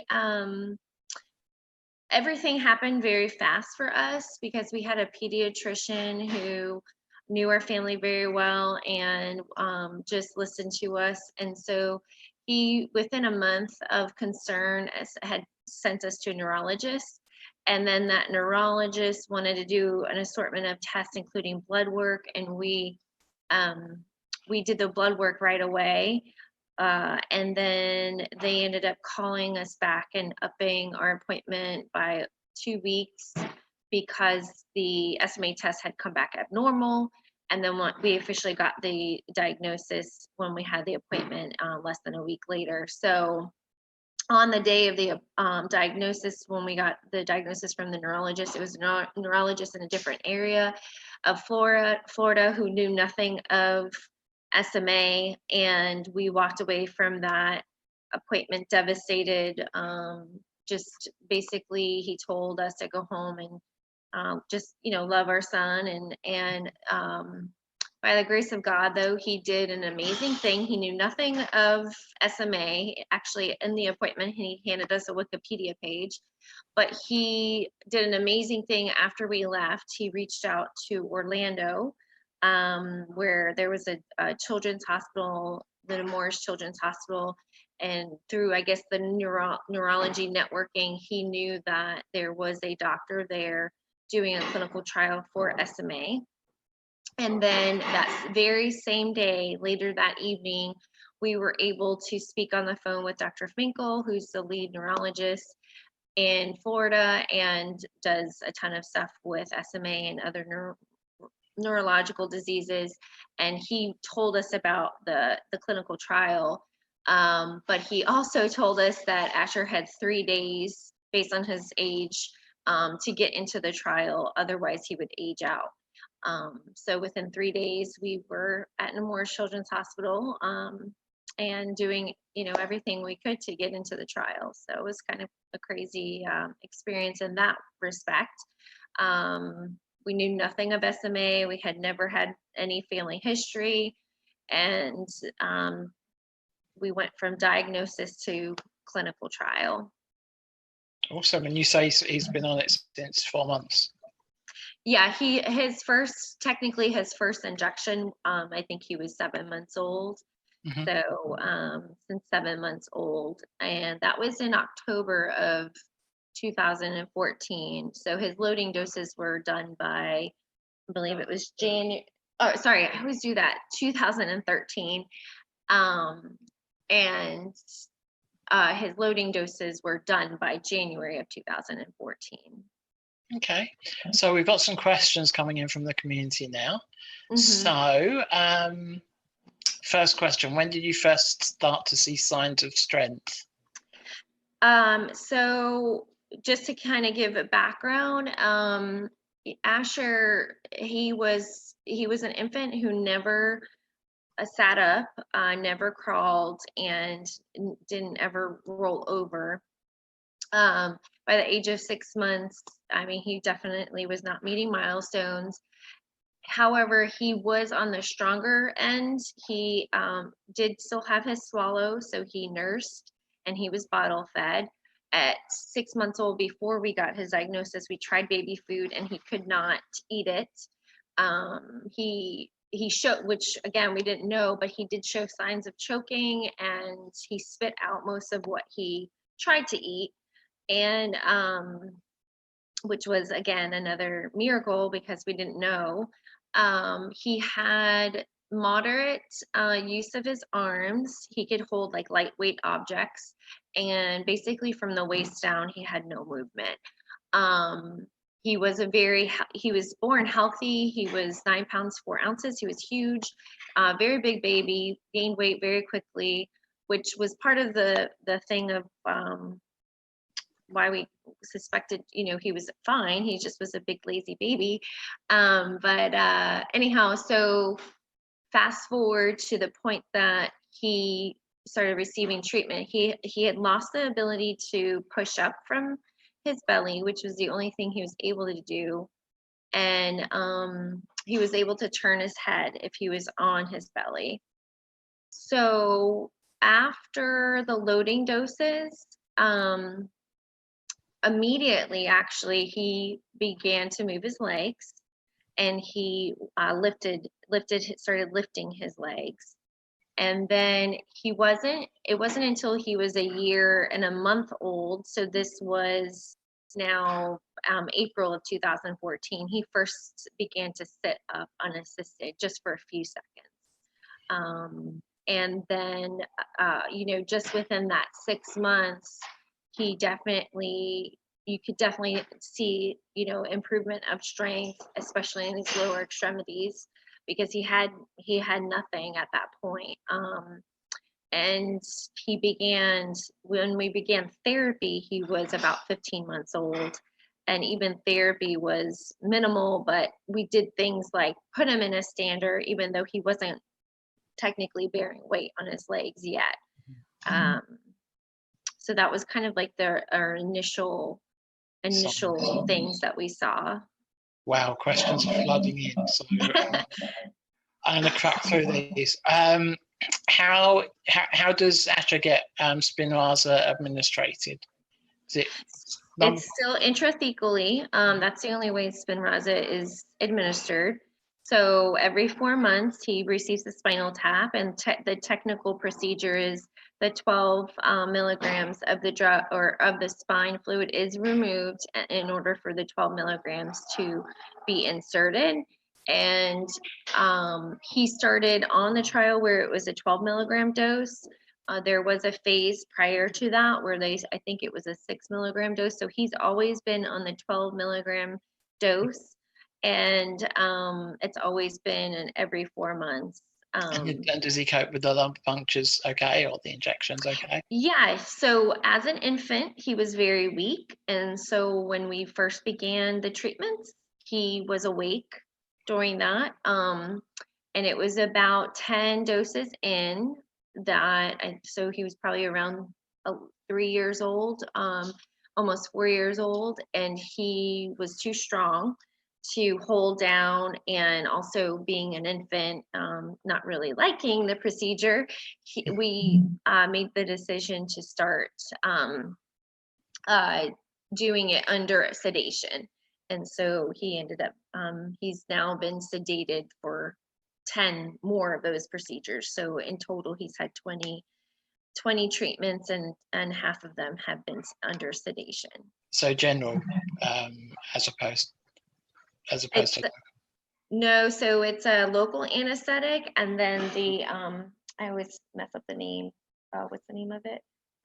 Propofol. Propofol. Okay. Sedation. Cool. And did you find out when Asher was diagnosed how many copies of the SMN2 gene? Yes, we did, and he has 3 copies. Okay. And the understanding, very layman's, understanding of the drug and how it works and the disease, we knew that the higher number of SMN2 gene gave him the potential to respond even better to the drug. Yeah. Okay. And have you noticed any side effects from Spinraza? No, I would say, our increased strength. Yeah, that's a side effect.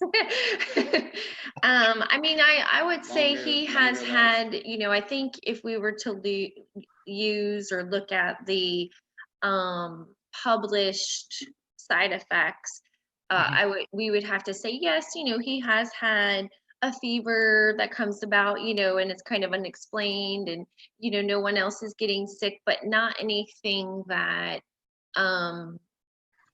that we could really say, because we have 2 other children and we do life, so he can get sick just like everybody else. So I would never necessarily say I could say, oh, this is because of Spinraza.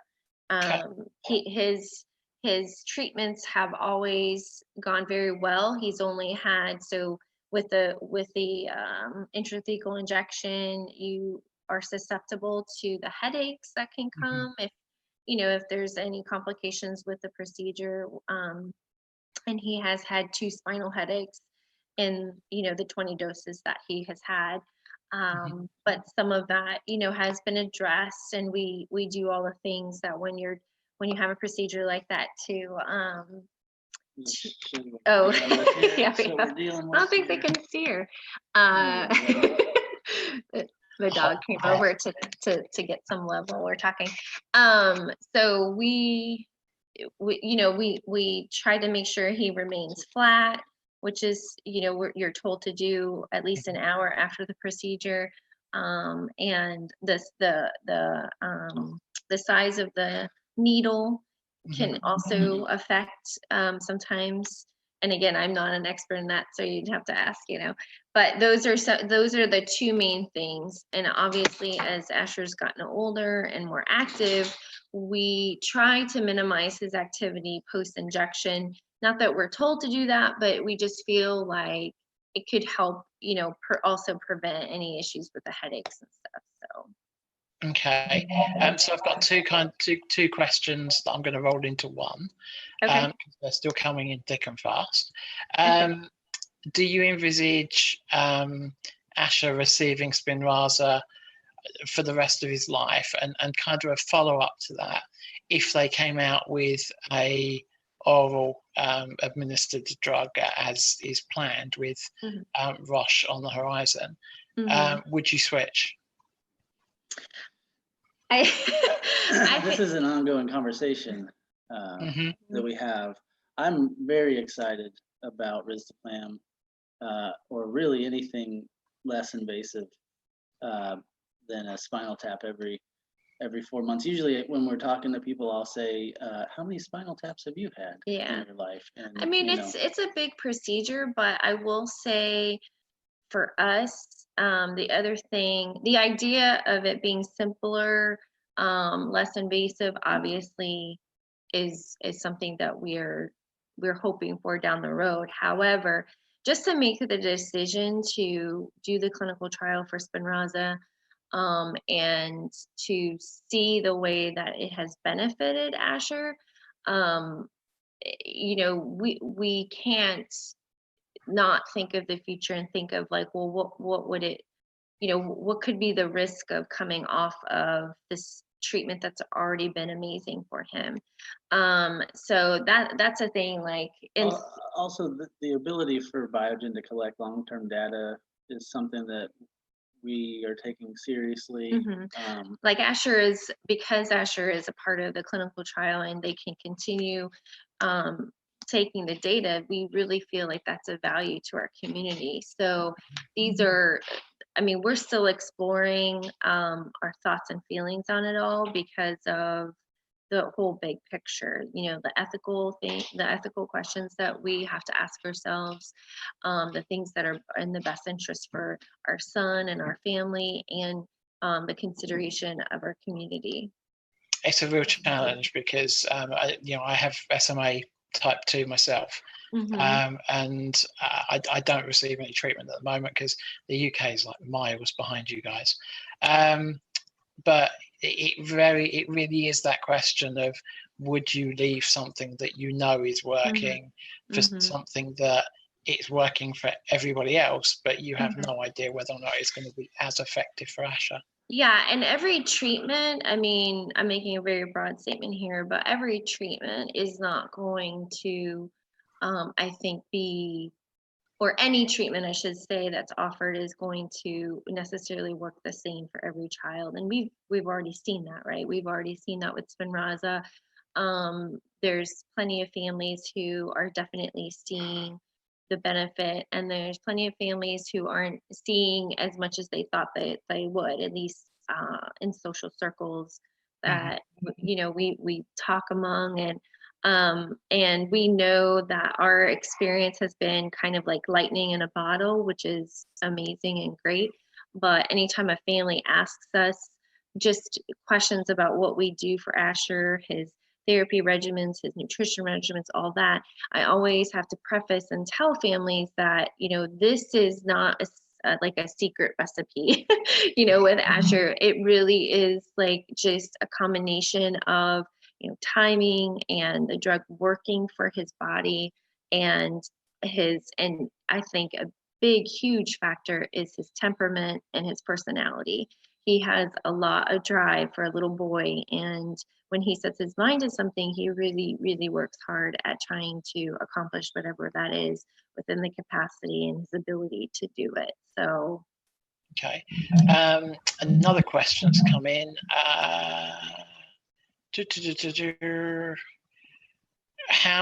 What's Asher's breathing support like? Yeah, we follow Dr. Novice's protocol at Morris Children's Hospital. His healthy protocol is a breathing treatment in the morning, he kind of presents more asthmatic, Mhm. and so his respiratory is a bit, I would say, his weakest arena, maybe, respiratory or GI. And so those are two things that we're pretty proactive with as far as what his. Well, and he does have, so just to, I know this is a number one question, so I am going to address it. He is not on BiPAP at night. He's never been on BiPAP. And with his respiratory support, he does get a cough like his healthy regimen is cough in the morning, every morning, and Flovent, which is a puffer, because again, he does present more like almost like an asthmatic. So he receives those two things in the morning and at night, regardless of how he's doing. And then generally in like the flu season, we do at least once a treatment, once a day a treatment for through the nebulizer with albuterol or Xopenex or levobuterol, whatever, I mean, however you call it, generic or brand. And then depending if he's sick, then we just basically increase treatments. And that could be, every 4 hours or around the clock, however much. I will say his ability to move secretions has improved. And one of the big things that really helped him was when we started suctioning him when he's sick. That was like a new thing. Nasal. Yeah, nasal suction. So he's always managed his oral secretions well. Even when he was teething, that was okay. And I know a lot of families deal with that. And we've not ever had to deal with oral secretions, which I know is like such a different thing. But from his nasal, being able to suction him has really helped his respiratory. Okay, so we've got some more questions coming, but unfortunately we've kind of run out of time. We need to move on to that's okay. the next speaker. Are you happy for us to send the questions on to you separately? Yeah. And for you to provide us an answer? Is that okay? Great. Yeah. Well, thank you again for your time. Lovely to meet you, albeit virtually. And good luck with the continued treatment. Thank you. Well, I hope you get access. Yeah, they have access. They just we have access. It's just us adults are being left to last. I meant you. Yes, I meant you.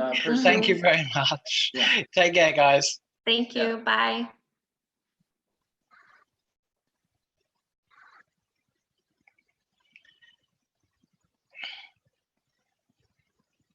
Hello, John.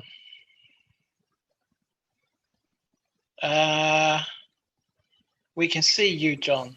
Oh, you can. Okay, very good. I guess maybe very bad. We can see you, and now I can hear you. How are you doing? Fine. Good. So obviously we're live on Facebook. If you'd like to introduce yourself to the community and maybe a little bit of background, and then go through what you want to talk about today. Yes, fine. Well, I have been taking care of people with SMA, including SMA type 1, for 40 years now, since 1977. So I guess that's 42 years. I had the fortune of doing my residency at an institution in New York where everybody who needed ventilatory support used non-invasive support. None of the people had tracheostomy tubes. And that included patients with SMA and SMA type 1. So I've been doing this for a long time. I've been working in a neuromuscular disease clinic since 1983, using these methods since 1977 and so on. I'd like to get started though right away with the talk because there's a lot of material to learn. Let me see, to do this. Now you'll see that I look a little different from the photo in my talk because as a married man, my wife has me put gray in my hair every morning.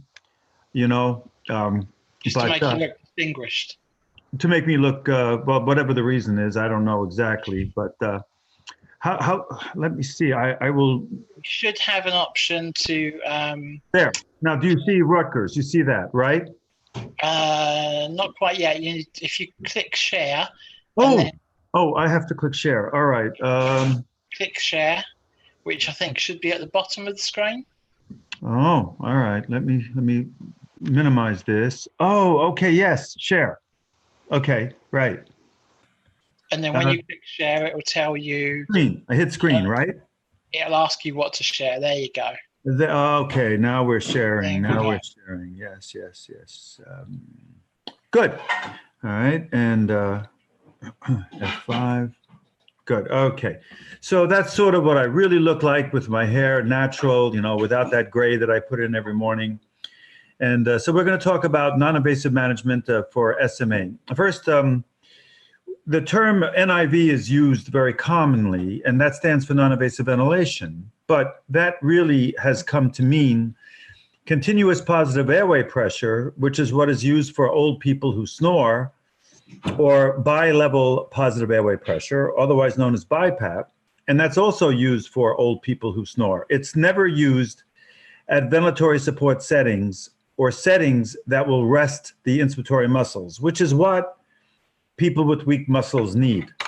But it's just never used that way. But people, anytime you hear the term non-invasive ventilation or NIV, if you read what they're talking about, they never talk about ventilatory support, which is why I prefer the term NVS, non-invasive ventilatory support. So basically, NVS simply means intermittent positive pressure breathing at full ventilatory support settings, or at settings large enough so that people can take as much air as they need for a full normal breath.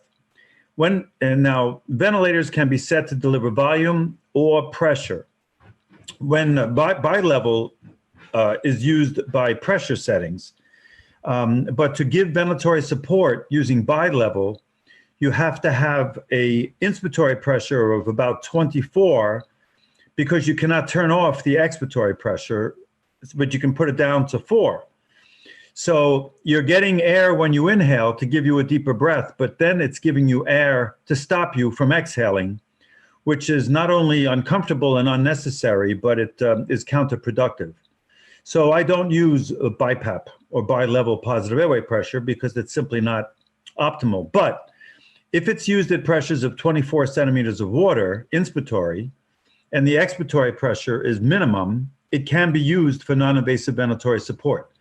It's just that nobody does that because the sleep doctors like to do polysomnograms, and the polysomnograms, or their so-called sleep studies, interpret every apnea and hypopnea as being due to the brain not telling you to breathe or the throat obstructing rather than the muscles being weak.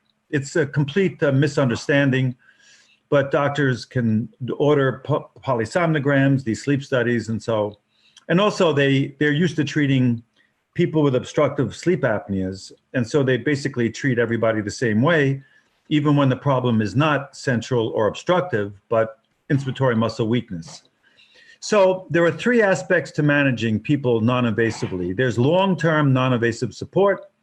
If a patient gets a cold and gets a pneumonia, you need to be intubated and then be extubated back to non-invasive support.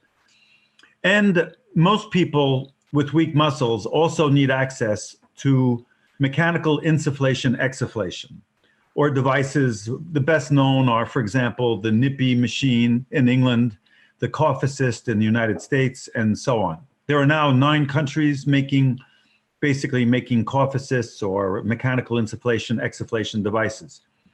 When SMA patients get trached, which they never needed in the first place, we usually offer to remove their trach tubes. So we decannulate patients who are ventilator unweanable. And amazingly, there are patients who are not even using ventilators who have trach tubes, which they not only never needed in the first place, but they can easily be taken out. But doctors don't do that in general.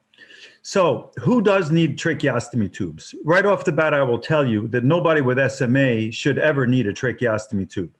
However, when you have upper motor neuron disease, you have spasticity, and spasticity can close the throat, and then you will or may certainly need a tracheostomy tube. So more than half of our Lou Gehrig's, more than half of our ALS patients, amyotrophic lateral sclerosis patients, cannot be managed indefinitely by non-invasive support, they need tracheostomy tubes.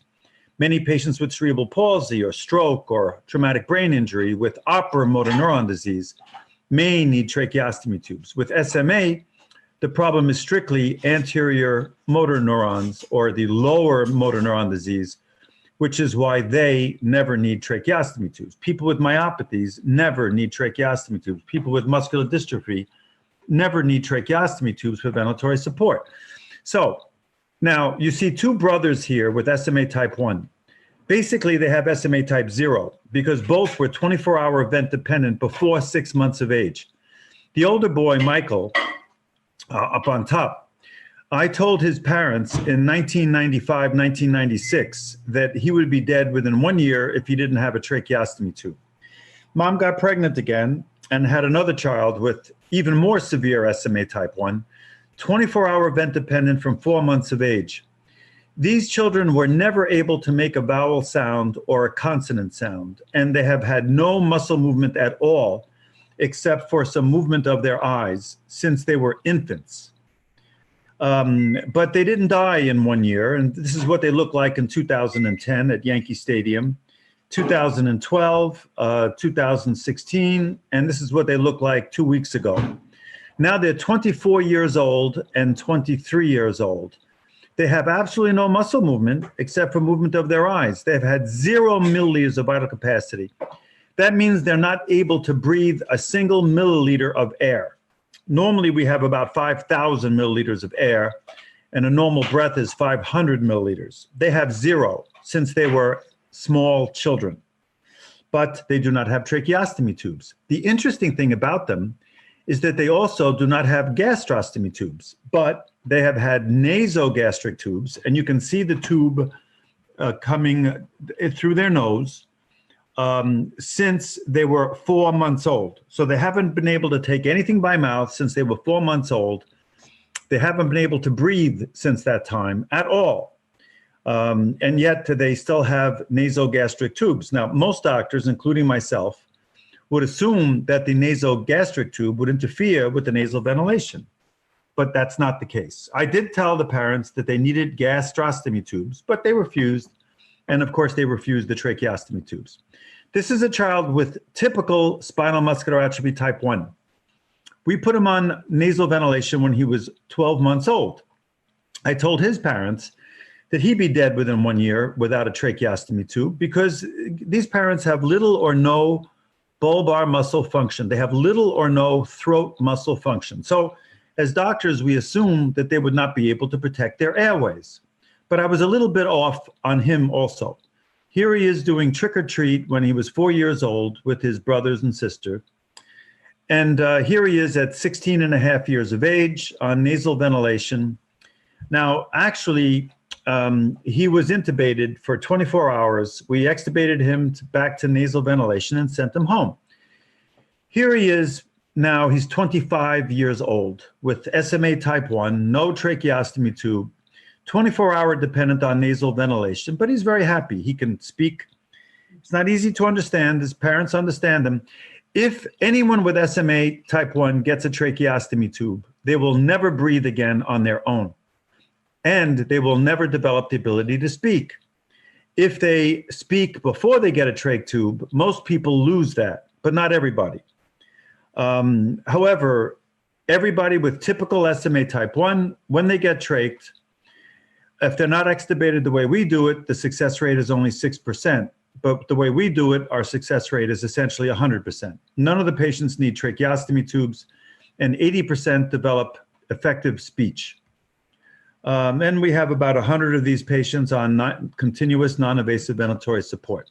So how long can non-invasive ventilatory support be effective? Well, for SMA, we now have 9 patients over 20 years of age. None of them with tracheostomy tubes, and all of them continuously dependent on non-invasive ventilatory support. For Duchenne muscular dystrophy, over 30 years. For polio patients, over 65 years, and so on. Now, what do I mean by 65 years? This woman has been 24-hour vent dependent now for 65 years. She has no movement below her neck, no ability to breathe on her own for 65 years, but she's worked full-time using her head as a rehabilitation counselor. I just point that out because nobody needs a tracheostomy tube because they are too weak to breathe. Nobody. You only need a tracheostomy tube if you have spasticity in the throat because you have ocular motor neuron disease, which nobody with SMA has. She, by the way, uses a lip seal for ventilatory support at night, like this fellow. Okay, so what is the problem? The problem is not failure of oxygenation, which is lung disease, but failure of ventilation. But doctors are not used to treating people with failure of ventilation. What they're used to doing is giving oxygen to everybody, which we call vitamin O. So the vitamin O is given to everybody, and the doctors think it causes no harm, but that's not true. If you give a patient with SMA oxygen instead of non-invasive ventilation, they will be back in respiratory failure sooner than if you do nothing for them whatsoever. Pulmonologists are used to treating asthmatics, people with obstructive lung disease, so they give everybody oxygen and bronchodilators because they don't know what to do with people with neuromuscular weakness. Well, it's not a substitute for non-invasive ventilatory support and use of mechanical insufflation, exsufflation, like that NIPI or the cough assist. So when patients go to doctors and are put on oxygen, they are back in respiratory failure sooner than if you do nothing for them whatsoever. Nobody with neuromuscular disease should be receiving oxygen at home unless they want to die. Supplemental oxygen not only turns off the drive to breathe and makes non-invasive ventilation ineffective or less effective, but it makes the oximeter useless as a gauge of ventilation, airway secretions, and any residual lung disease. Now think about this. What I tell my patients is that the oxygen saturation is normal when it's 95% or more. 94% is not normal. If it's 94% or less, you must think about underbreathing, underventilation, that is a high CO2, airway secretions, or atelectasis or pneumonia, some sort of lung disease, okay? If you give oxygen, then the airway secretions just keep building up, and then the doctor increases the oxygen and the secretions build up until you have lung collapse or pneumonia. The oxygen doesn't treat the patient, it treats the nurse and the doctor. It makes them happy because the oxygen saturation looks normal, but it only causes harm for the patients. Pulmonary function testing in the United States is very popular. It's over $1,000, and all the patients are sent for pulmonary function testing, which is designed for people with lung disease. It's not designed for people with muscle weakness. It's almost completely useless. Polysomnography is also completely useless for people with muscle weakness because, as I mentioned, it's not programmed to interpret the problem as muscle weakness. These patients are put on NIV or CPAP or BiPAP, which is not effective for them. All children with paradoxical breathing, that is when the belly goes out and the chest sinks in, that's paradoxical breathing. All children, infants with paradoxical breathing must be put on non-invasive ventilatory support for sleep, or their lungs will not grow and they will die. Now, why not simply put a tracheostomy tube in everybody? Nice foreign body like a trach tube. Well, 17 to 65% of patients develop tracheal stenosis, then we cannot take the tube out and ventilate patients non-invasively. Patients with trach tubes have as much pathogenic bacteria that will cause them harm as anybody with acute pneumonia. Patients on trach ventilation are hyperventilated because you bypass sensory fibers in the upper airway. So they keep asking for more air and their carbon dioxide levels go down, which is why trach patients become more dependent on the ventilator than patients using non-invasive ventilation. Also, the diaphragm deconditions when patients are using tracheostomy ventilation. And 80% of patients with neuromuscular disease who are on trach ventilation die because of the tracheostomy tube, not directly because of the disease. 80% of ALS patients, 80% of muscular dystrophy patients, and I'm quite sure that 80% of spinal muscular atrophy patients die because of the tracheostomy tubes. I know of no living patient on trach ventilation with SMA over 20 years of age. I did have one, but he died from a pneumothorax at 23. All of my patients over 20 years old are on non-invasive ventilatory support. Of course, I don't have any other patients on trach ventilation. So anyway, but they die from all these complications, which you can read about in my articles and books and so on. Now, there are 3 respiratory muscle groups: inspiratory, expiratory, and the throat muscles, what we call bulbar innervated. We need to examine them. And the way we do this is by measuring the carbon dioxide. Patients with SMA almost never need arterial blood gases because you can non-invasively measure the carbon dioxide by just sampling the air that you exhale at the nose, like we're doing for this patient. That's called end-tidal carbon dioxide. And that's very accurate. Transcutaneous carbon dioxide is also non-invasive and another way to get the carbon dioxide level. Oxygen levels we measure with an oximeter, of course. And we measure cough flows because if the cough flows are low, you have a great danger of developing pneumonia with any respiratory tract infection. And of course, we measure spirometry, the vital capacity, the deepest breath that anybody can take. Babies with SMA type 1, every breath they take is the deepest breath they can take. So it's easy to measure their vital capacities. Every breath that they take, they cannot take more. That is their vital capacity. When the vital capacity is 50 milliliters or more, they are weanable from ventilatory support. So, for example, if a baby is intubated for respiratory failure, we measure how much air they're able to breathe through the tube easily in the ventilator. When that's close to 50 milliliters, I can tell the mother that after we extubate the child to non-invasive ventilatory support, he will wean to nighttime ventilation only in a matter of a few days, generally 1 to 3 days, sometimes as much as 3 weeks. So in other words, if that baby is intubated and the vital capacity is less than 50 milliliters, when we extubate the baby, the vital capacity almost always goes up. If it doesn't go up to more than 50 milliliters, though, he will not wean from the ventilator. However, all of our patients wean to what they were using before they were hospitalized, as long as we do not trach them. If they get trached, they will never wean. They will be 24-hour vent dependent for the rest of their lives, and they will not develop the ability to speak. All SMA type 1 babies can be extubated without tracheostomy tubes, but the physicians and therapists rarely want to learn how to do it. Because it's a rare disease, they just don't spend the effort to learn how to do it. We've been doing this since 1988, even before then. As the vital capacity goes below 40%, the ability to cough goes down.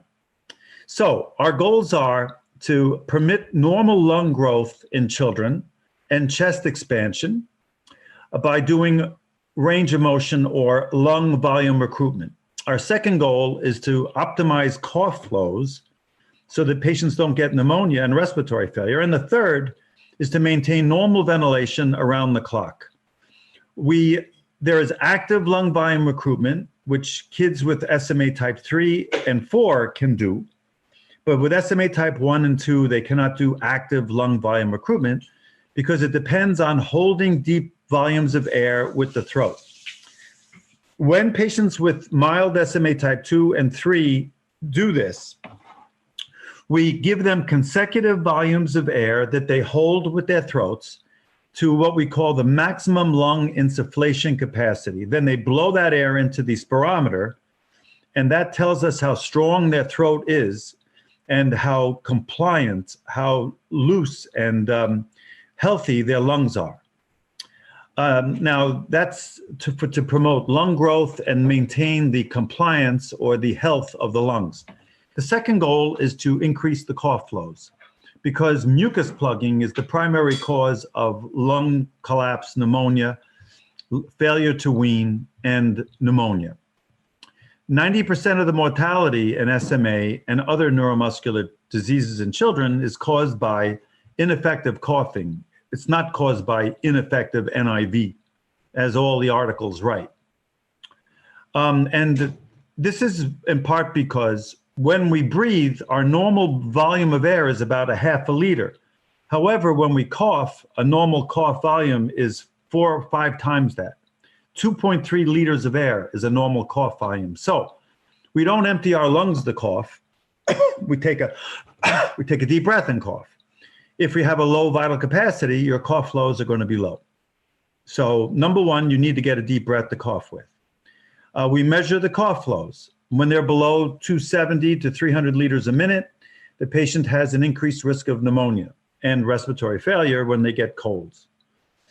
In babies, the cough flows are practically zero. This is why the pneumonia and intubation rate in SMA type 1 is almost 1 per year until the 3rd birthday, then 1 per 3 years from the 3rd to the 5th birthday. After the 5th birthday, our SMA1 kids almost never get hospitalized again. In fact, we have 23-year-olds with SMA type 1, 24-hour vent dependent, since 4 months of age, who have never been hospitalized. They've never been to the hospital for going on a ventilator or for anything. They've never been hospitalized for respiratory failure, even though they haven't been able to breathe since they were 4 months of age. That's the best way to take care of people with SMA, not waiting for them to go into respiratory failure and then sticking tubes down their throats and through their necks.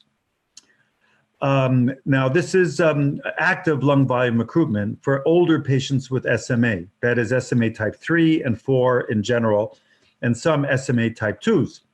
You use a bag, an ambu bag, give him a deep breath, and then another deep breath, another one. And then for helping him cough, you press on the belly after they get the deep breath. That's a manually assisted cough. This can greatly increase their cough flows, greatly, and make them very effective. In fact, when you do that, the cough flows go from where they're not effective to where they're more effective. And such patients don't even need mechanical insufflation, exsufflation if they have somebody that can have them air stack and get deep volumes of air and then press on their bellies when they get sick.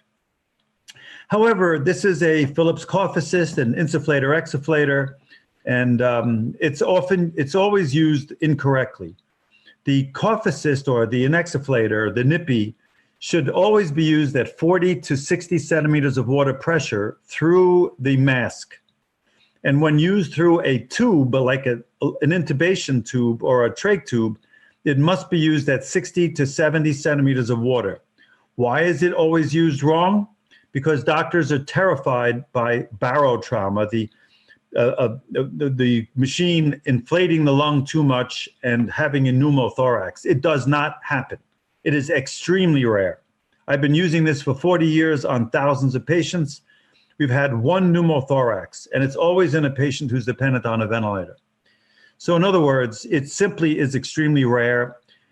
This machine was available in the 1950s and 60s, always used at 50 to 60 centimeters of water pressure, never had any complications. The reason it was used wrong was because when it came back on the market, I wrote that it should be used at 40, but the machines now are calibrated in centimeters of water, but back in the 50s, they were calibrated in millimeters of mercury. 40 millimeters of mercury is 55 centimeters of water. But because I wrote that should be used at 40, people assumed that it was centimeters of water, and people still use it wrong.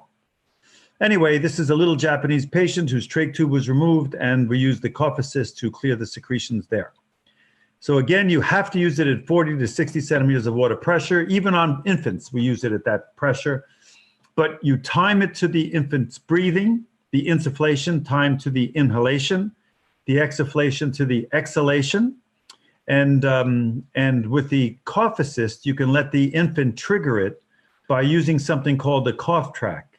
This improves their ability to synchronize with the machine. The third goal is to maintain normal ventilation around the clock. Now, in older patients, people get these symptoms: fatigue, morning headache, sleepiness, and so on. However, babies have perspiration, flushing, rapid breathing, and paradoxical breathing during sleep. When you put them on non-invasive ventilatory support, these symptoms get better or go away. But again, nobody does this. They put them on NIV or BiPAP and CPAP. And CPAP is completely useless. The indications for non-invasive ventilatory support are paradoxical breathing in infants and small children and symptoms of hypoventilation, like I told you. How do you begin it? Well, we teach the patients how to use non-invasive ventilatory support in the clinic. But then we tell moms and dads, you bring the child home, put the mask on when they're in deep sleep so that it doesn't wake them up. And when they're in deep sleep, you give them a little bit of pressure, and then you gradually build up the pressure and so that it doesn't wake them up. And within a week, the kids won't go to sleep anymore until they're put on nasal ventilatory support, because they understand even long before they're 1 year old that it takes away their stress and distress of breathing during their sleep. For older patients, we use volume preset ventilation, 700 to 1500 milliliters, or pressure support of 20 centimeters of water. Again, there's no EPAP, there's no PEEP, there's no air coming at the patient, stopping them from exhaling. Nobody needs that. Nobody with neuromuscular disease needs the EPAP of BiPAP or air coming at you to stop you from exhaling. It's completely useless and counterproductive. So we use this for these patients, and the patients do fine. Now, the ventilator is used to rest the muscles so that the child is stronger during the daytime, like this weak horse who will collapse if you don't rest the horse. The ventilator is like the pickup truck that rests the horse so that during the daytime, the blood gases are normal or better, and the child doesn't need ventilatory support during the day.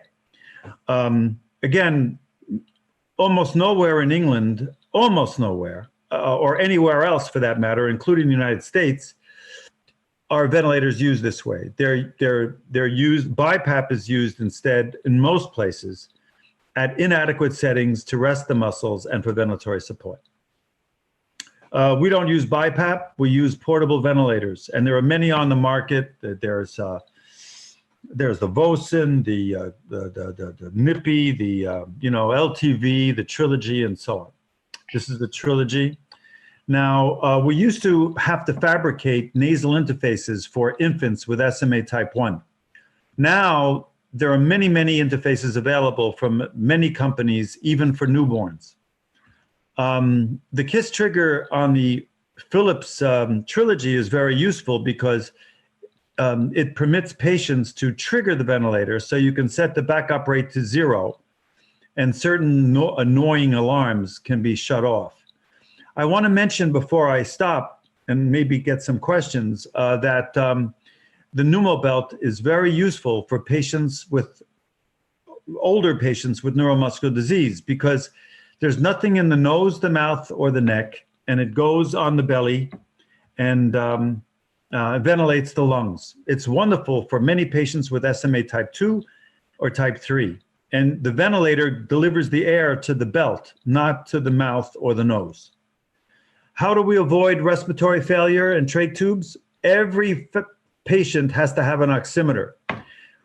The saturation is always normal when they're not sick.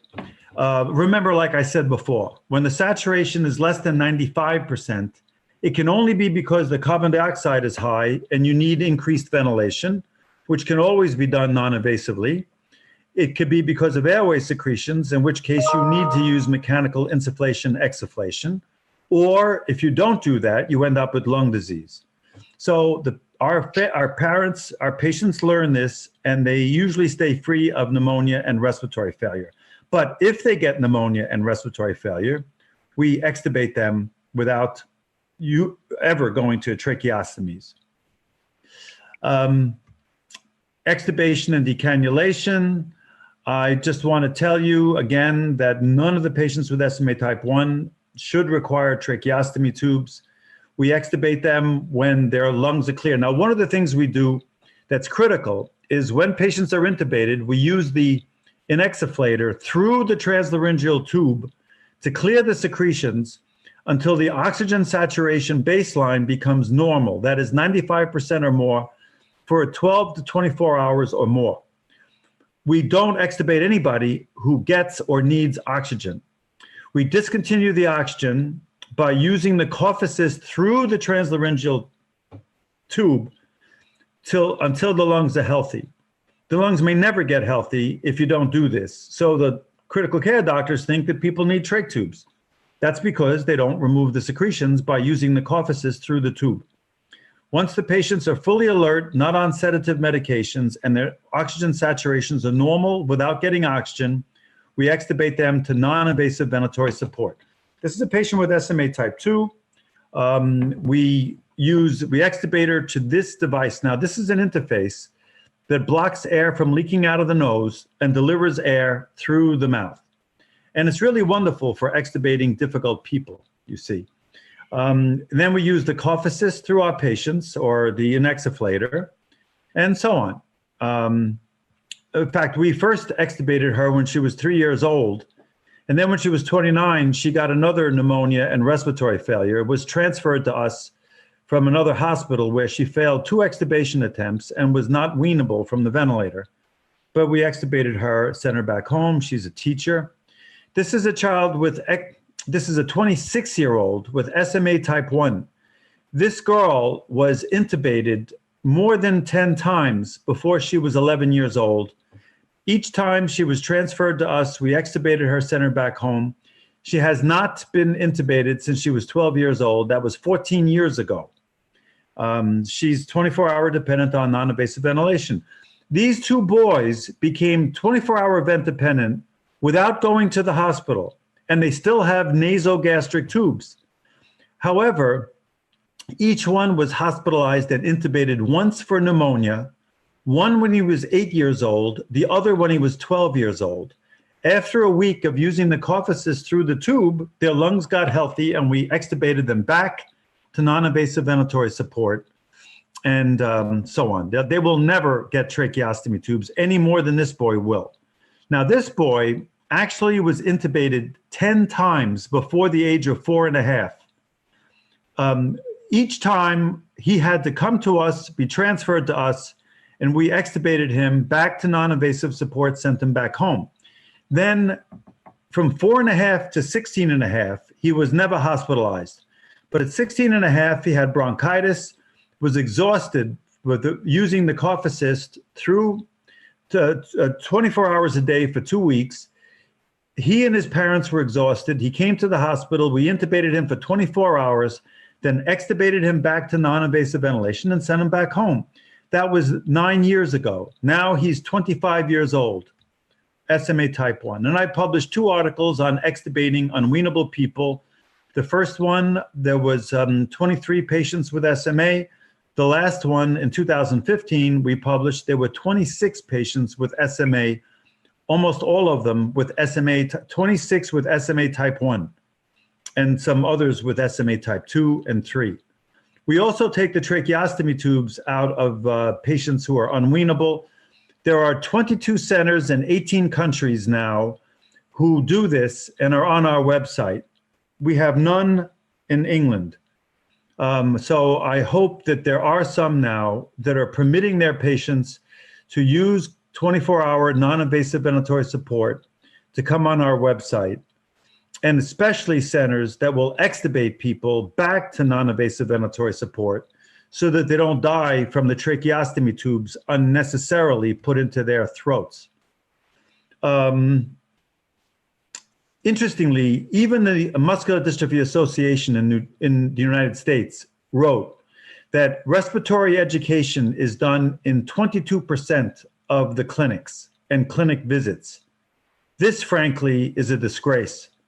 We not only do respiratory education, but we evaluate the carbon dioxide, oxygen saturation, the spirometry, excuse me, and the cough flows of every neuromuscular patient that comes to our clinic on every visit. That's what needs to be done to prevent respiratory morbidity and mortality, not simply doing respiratory education on 1/5 of the visits. If they're like that in the United States, I suspect it's like that in England as well. The expert guidelines on NIV are frankly garbage. Basically, all the patients end up with trach tubes or dead from respiratory management. They even write, patients who want trach tubes should have them. Who would ever want a tracheostomy tube when it's unnecessary? And it's always unnecessary when the doctors learn how to take care of patients without them. Just incredible. The expert guidelines, I'm actually doing a book on some of these things. I have 2 chapters on experts, expert opinions.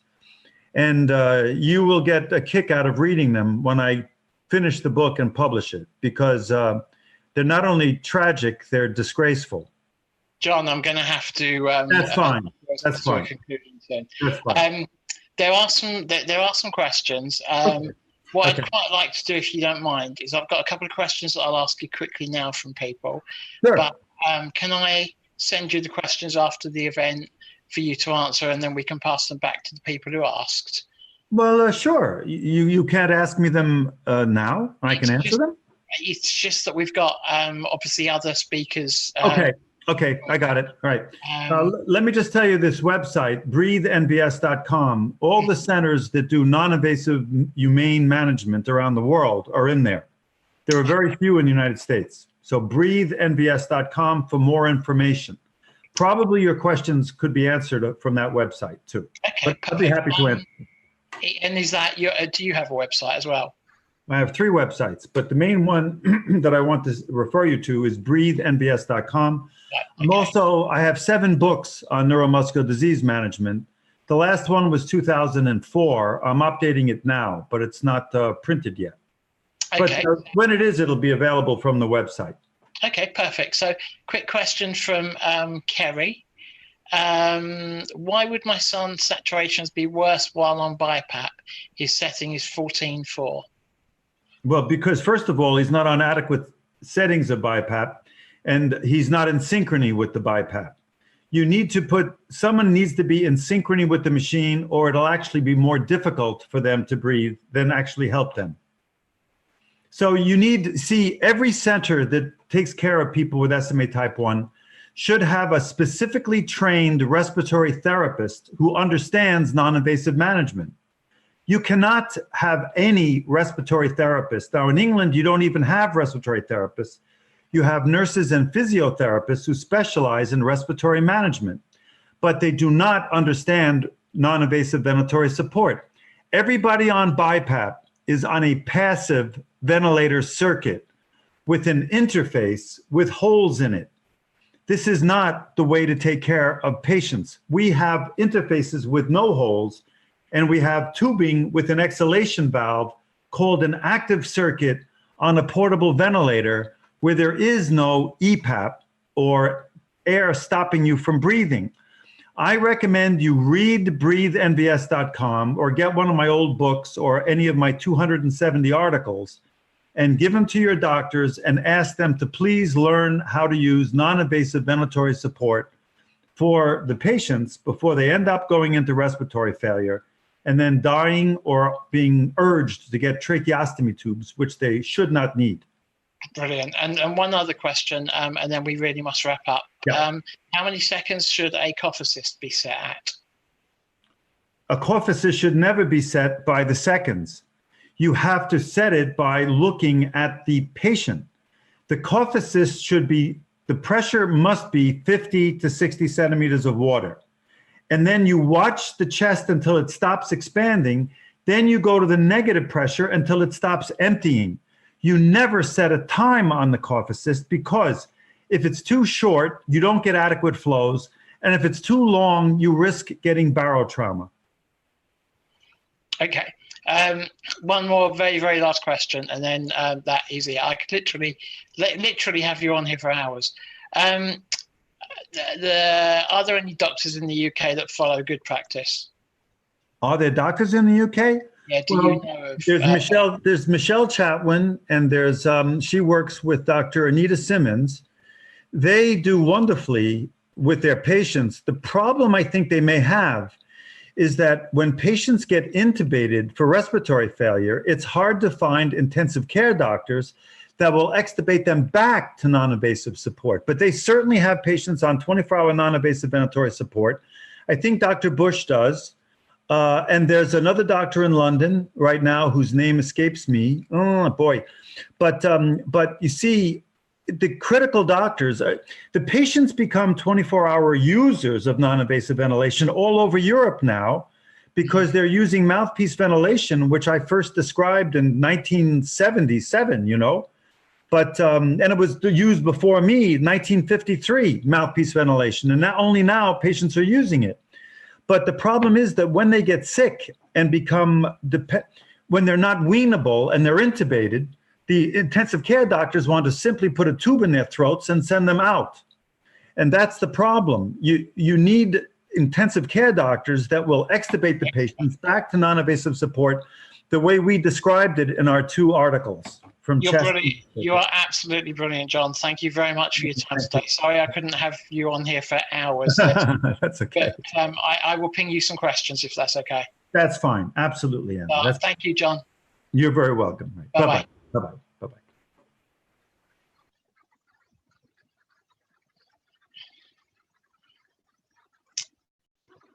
Hello, Laurent. Yeah, hello. How you doing? I'm fine, you? I'm good. I'm good. Sorry, trying to keep this 11-hour show to time is not the easiest task. No, I can imagine. I can imagine. So thank you for joining us today. You are our last speaker. I'll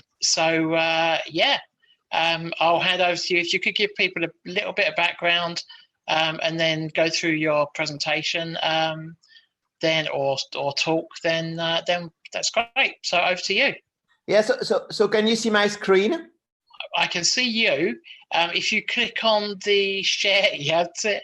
If you click on the share screen button, which should be at the bottom, should be a button called share. So it's Zoom. Or is it at the top?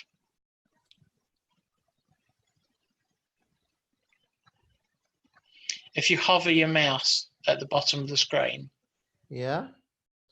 So, passer affichage galerie. Partage. Okay, I think I've got it. Can you see me? I can see you. So. Here we go. There we go. I can see your screen. Yeah. So, hello everybody. My name is Laurent Servet. I'm professor of pediatric neuromuscular disease at the University of Oxford in the UK. And I'm here for 1 month now. So I was crazy enough to go in the UK in the middle of the Brexit. But you know, I really like to drive on the wrong side of the road. So everybody is leaving UK. I'm going in. It's my Brexit. So I've been working during 10 years in France and Belgium. I'm still working a little bit in Belgium, and I'm investigators in several trials in Avexis, Sprint, Start, in Biogen, Cherish, Endear, Shine. I'm of course a fisher, firefish, sunfish, and I'm also the pilot of the newborn screening in southern Belgium.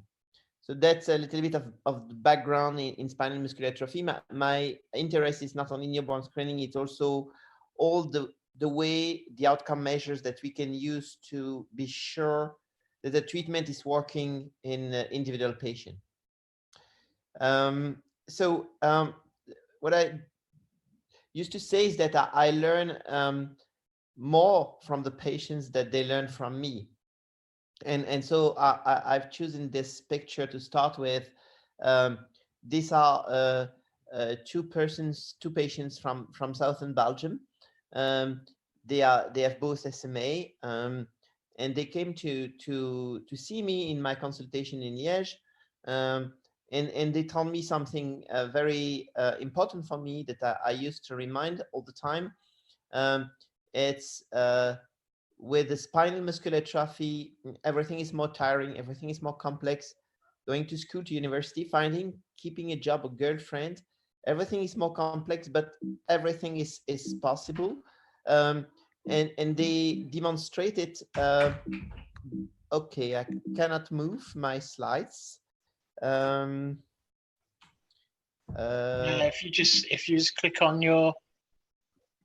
Okay, but everything is possible, and so they demonstrated by having a baby. I don't know if there are so many couples in the world with spinal muscular atrophy who have a baby. Of course, it was a baby. We helped them to make it to make the baby safe, with of course the gift of an embryo to be sure that the baby was not affected. But obviously they are exhausted. They have lost, most of them, at least 20 pounds, especially the father, which demonstrates for sure that pregnancy is terrible for us, the husband and the fathers. Nevertheless, they are very happy, and they are incredibly creative for taking care of this baby. So you can, for instance, try to ask you, how can they do to take the baby out of the park, to take the baby in the arms when you have a spinal muscular atrophy type 2, and they have many strategies. They adapt their own house. So that's how she does. Hop là. So I'm sorry for the videos that is upside down. So yes, everything is possible with the spinal muscular atrophy, and I even have a lady. She has type 1C. She has a track. She decided to have a baby, and she got a baby. She's a geek. She has a blog. And so I can tell you that any young girl, 15 years old, with spinal muscular atrophy type 2, she thinks about marriage, wedding, having a fantastic husband, and having babies. And you know, when a teenager has such a question, she will never ask it to the doctor. Never. She will ask Siri on the smartphone. So she will take her smartphone and say, "Hey Siri, is it possible to have a baby when you have a spinal muscular atrophy?" And then Siri sent the girl to Marie Antoinette. She has a blog, and so they chat. And then at the end of the day, she says, "Okay, you should go and see Laurent Servet." So I had the pleasure to meet several of these ladies with babies, and yeah, I learned that everything is possible with the spinal muscular atrophy, and everything is possible. Someone also demonstrate me that this lady is 45 years old. She has a SMA type 2, but very weak. One can also say SMA type 1. She's a painter, and unfortunately for her, she lost the ability to paint because of the disease. And for her, it was terrible, because she told me, I appreciate what can be to lose the ability to walk, but for me, losing the ability to paint was even worse, because she lost the ability to go out of her body for painting, for her imagination. And so she really struggled. She lives in Poland. She struggled to get access to the treatment. And she did. After a long struggle, she did. And after 1 year of treatment with nusinersen, she recovered the ability to paint. And the first thing she did was to paint all the members of my team, starting by myself. And I asked her to illustrate the different treatments that we have nowadays. This is nusinersen or Spinraza. This is the AAV9. This is the sunfish and the firefish, and this is the anti-myostatin. So as you can see, even with a very weak SMA type 2, you can make quite good drawing. And so we are living a very exciting time with all these different approaches that have really completely changed the face of the disease. But something that we have learned, and one more time, we learn so much from patients, is that the earliest we treat, the better it is. And if we really want to change the face of the disease, we have to start to treat early. So these are two friends of mine. The video is publicly available on our Facebook page. sun may arise. This young boy, the boy has been treated after the symptoms. He is now much better. And the girl is a sister, and she has been treated before the symptoms. She is at that age 11 months old. And this young man, now that he's treated, is much better. He is able nearly to keep the sitting position if he's properly positioned by the mother. And this little terror is just normal. You can show her to any pediatrician. She's even able to make some bodybuilding movement with the smartphone of the mother. And for the upper limb, this young man is happy, he's much better. If I ask him to take my fingers, he will not do it because he's polished, so he doesn't understand. But if you translate, then he still needs, you know, all his muscle, all his effort to reach my fingers, but he's so happy to get it. And the sister is strictly normal. And then you can say, okay, for how long? This is the same girl 1 year later, and this is what she does when she wants to look at her in the mirror. That's what not I. She's definitely not what we call a SMA type 1.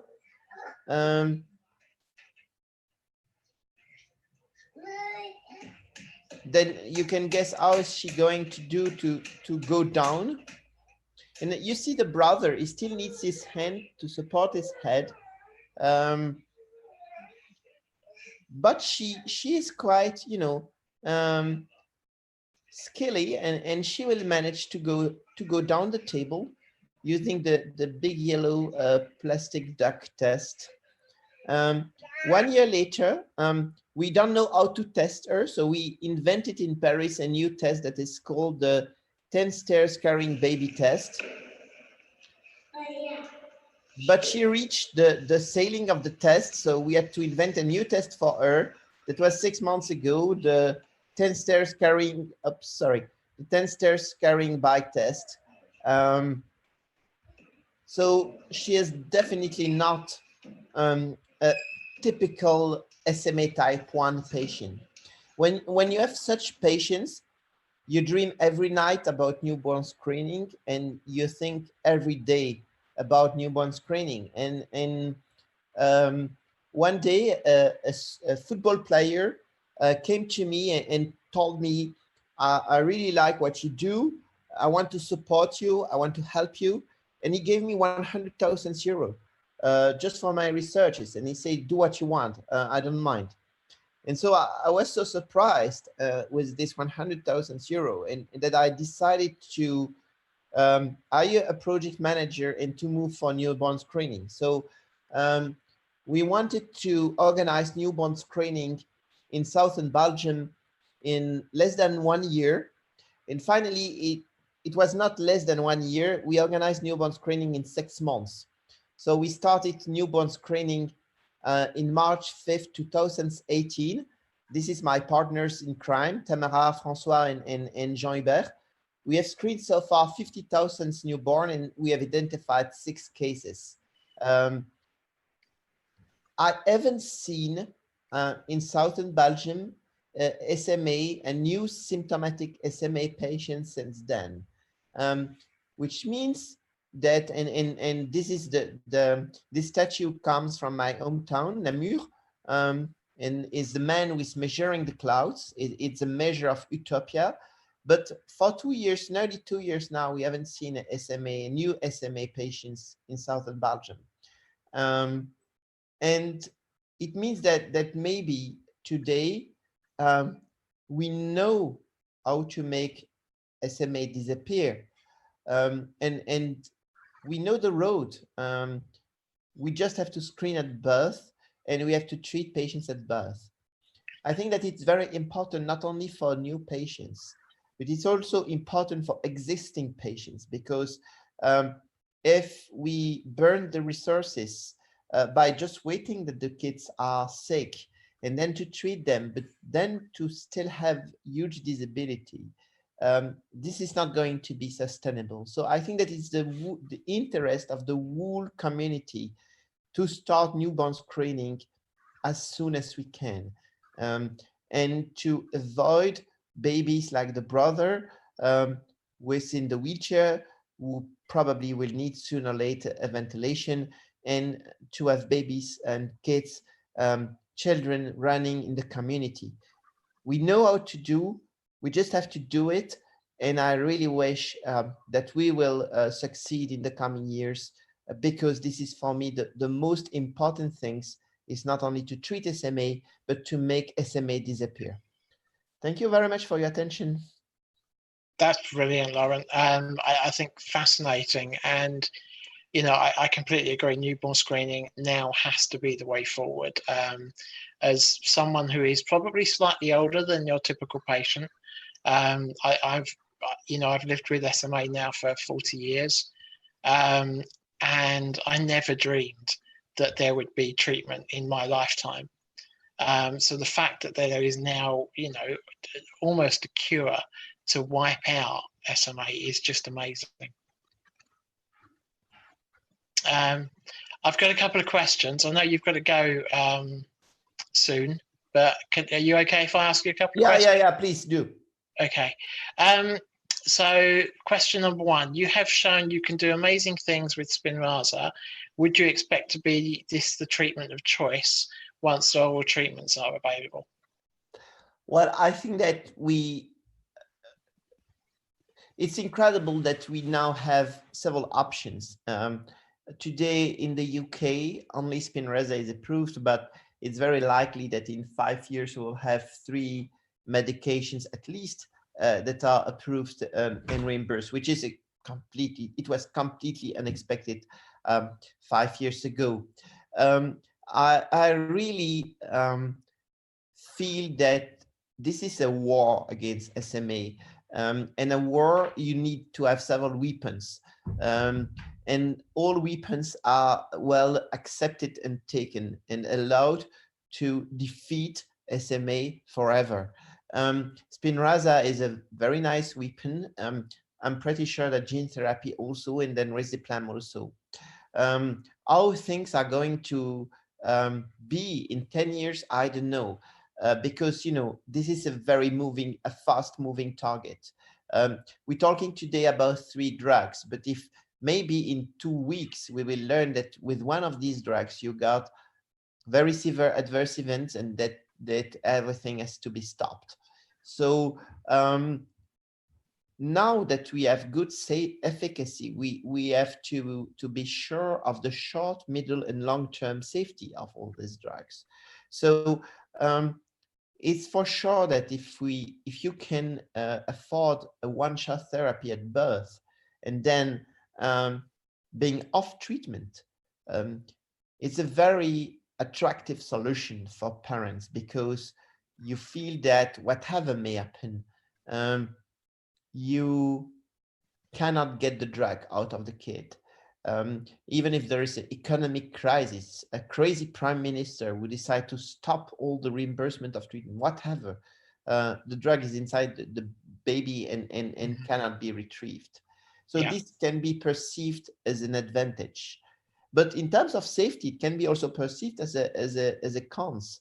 And also nobody knows if the payers will not say in some countries, okay, guys, you have to choose a treatment and to stick for it, because we will not pay to disease-modifying drugs.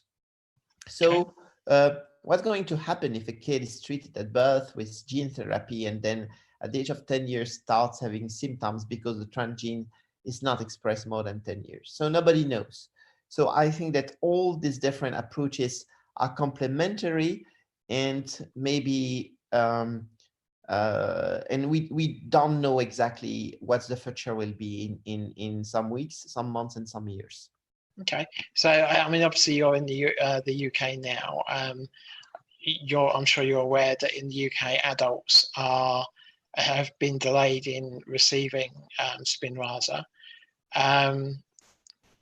You mentioned an older patient that you're looking after. who has intrathecal administration. Is that something that's still practical with older patients? Yeah, in Liège, we have injected 113 patients.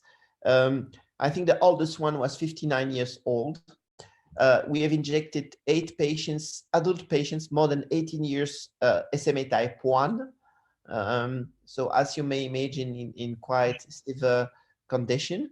And in some of these patients, we observed very significant improvement. So my fellow Stephanie Delstange has just sent for publication a paper about these 8 patients with SMA type 1. All of them are adults, including with amazing videos. Probably don't have time now to show these videos, but it's sometimes impressive what you can get even in patients very disabled. So my personal position is that we don't know who are going to be the responders, the best responders. And sometimes in adults, you don't see anything, an improvement. And in some patients, you do see improvement. So my personal position is that we should give all patients the chance to be treated at least for 1 or 2 years, just to see if this patient is a good responder or not. And in terms of the older patients with things like spinal fusions, which is a regular excuse used by the NHS over here at the moment, is that something you see as a stumbling block? Well, I'm not saying that it helps, but we have injected several patients with spinal fusions. There are several techniques to inject patients with spinal fusion. So this is feasible. This is done in several countries, and in Liège, Belgium, we've done it in several patients. So there are several techniques. You know, there's the catheter, there is the cervical injections. In some patients, you can still inject through the spinal fusion. So there are several approaches that are possible. So I'm not saying it's easy, but it's feasible. This being said, when I meet a young adult with a spinal fusion or request for Spinraza, I try to figure out if it's worth to make all these techniques that are sometimes quite burdensome for everybody, or to wait for an oral medication, which is possibly on the market quite soon. So should we really try to, especially in adults, now to go as fast as possible to Spinraza, or just to wait an additional year or 2 to get risdiplam? Honestly, I don't know. I don't have the answer to that. But it's true that the burden of injecting a patient with spinal fusion is huge. So I think we should be, careful in making the decision. Brilliant. So I've got one more question, and it's really around newborn screening. TreatSMA are committed and are making moves towards campaigning for newborn screening. So how can we, along with obviously experts like yourself, make a difference and introduce newborn screening for SMA now there's a reason? So I think that in the UK, we have to start with a pilot. So myself, that's one of my commitments, is to try to raise a pilot, at least in the Thames Valley, just to show that it's feasible in the UK. How can we do? I think that if by one way or another it's feasible to support and to show that there is a huge support from the population in terms of funds, in terms of political support, of social support, I think it's important.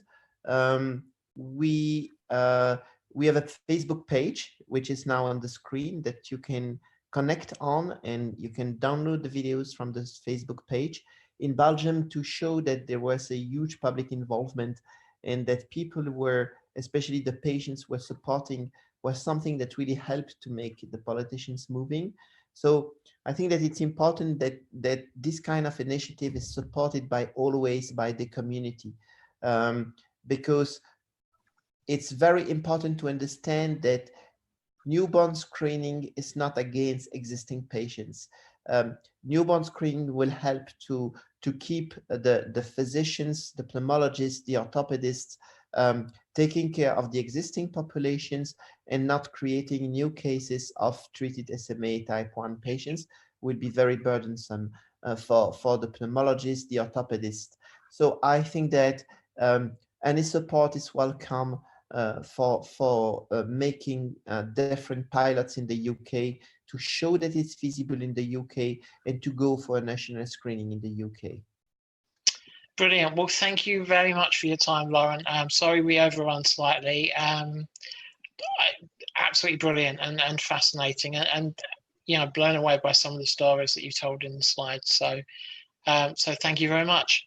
It's my pleasure, Andy. I wish all of you a very lovely weekend. Bye-bye. Bye-bye. Thank you. Bye-bye. Thank you for the invitation. Bye.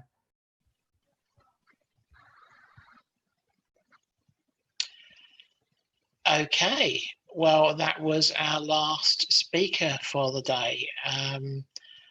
Hope you've enjoyed the day. It's been a long day. We've managed just over 11 hours, which is pretty impressive, and I think is probably one of the only times that this has been done, and certainly hopefully will raise the awareness for SMA. But more importantly, I hope you got something out of the fascinating speakers, people like Dr. Manzur, Marion, obviously Lauren, John, and others. I mean, it's just been a fabulous day to be able to get all of these experts, world-renowned experts, in the same place at the same time, and for you guys to hear some of this information is phenomenal, absolutely brilliant. On that note, I am going to wish you all well. You can reach me through the TreatSMA Facebook. If you've got any questions, you just need to email TreatSMA. You can email me or any of the trustees, and I'm sure we'll come back to you and we will collect any questions that weren't answered and we will send them on to the relevant person. So thank you very much. I have been your host. I have enjoyed it very much. Thank you for watching, and good night.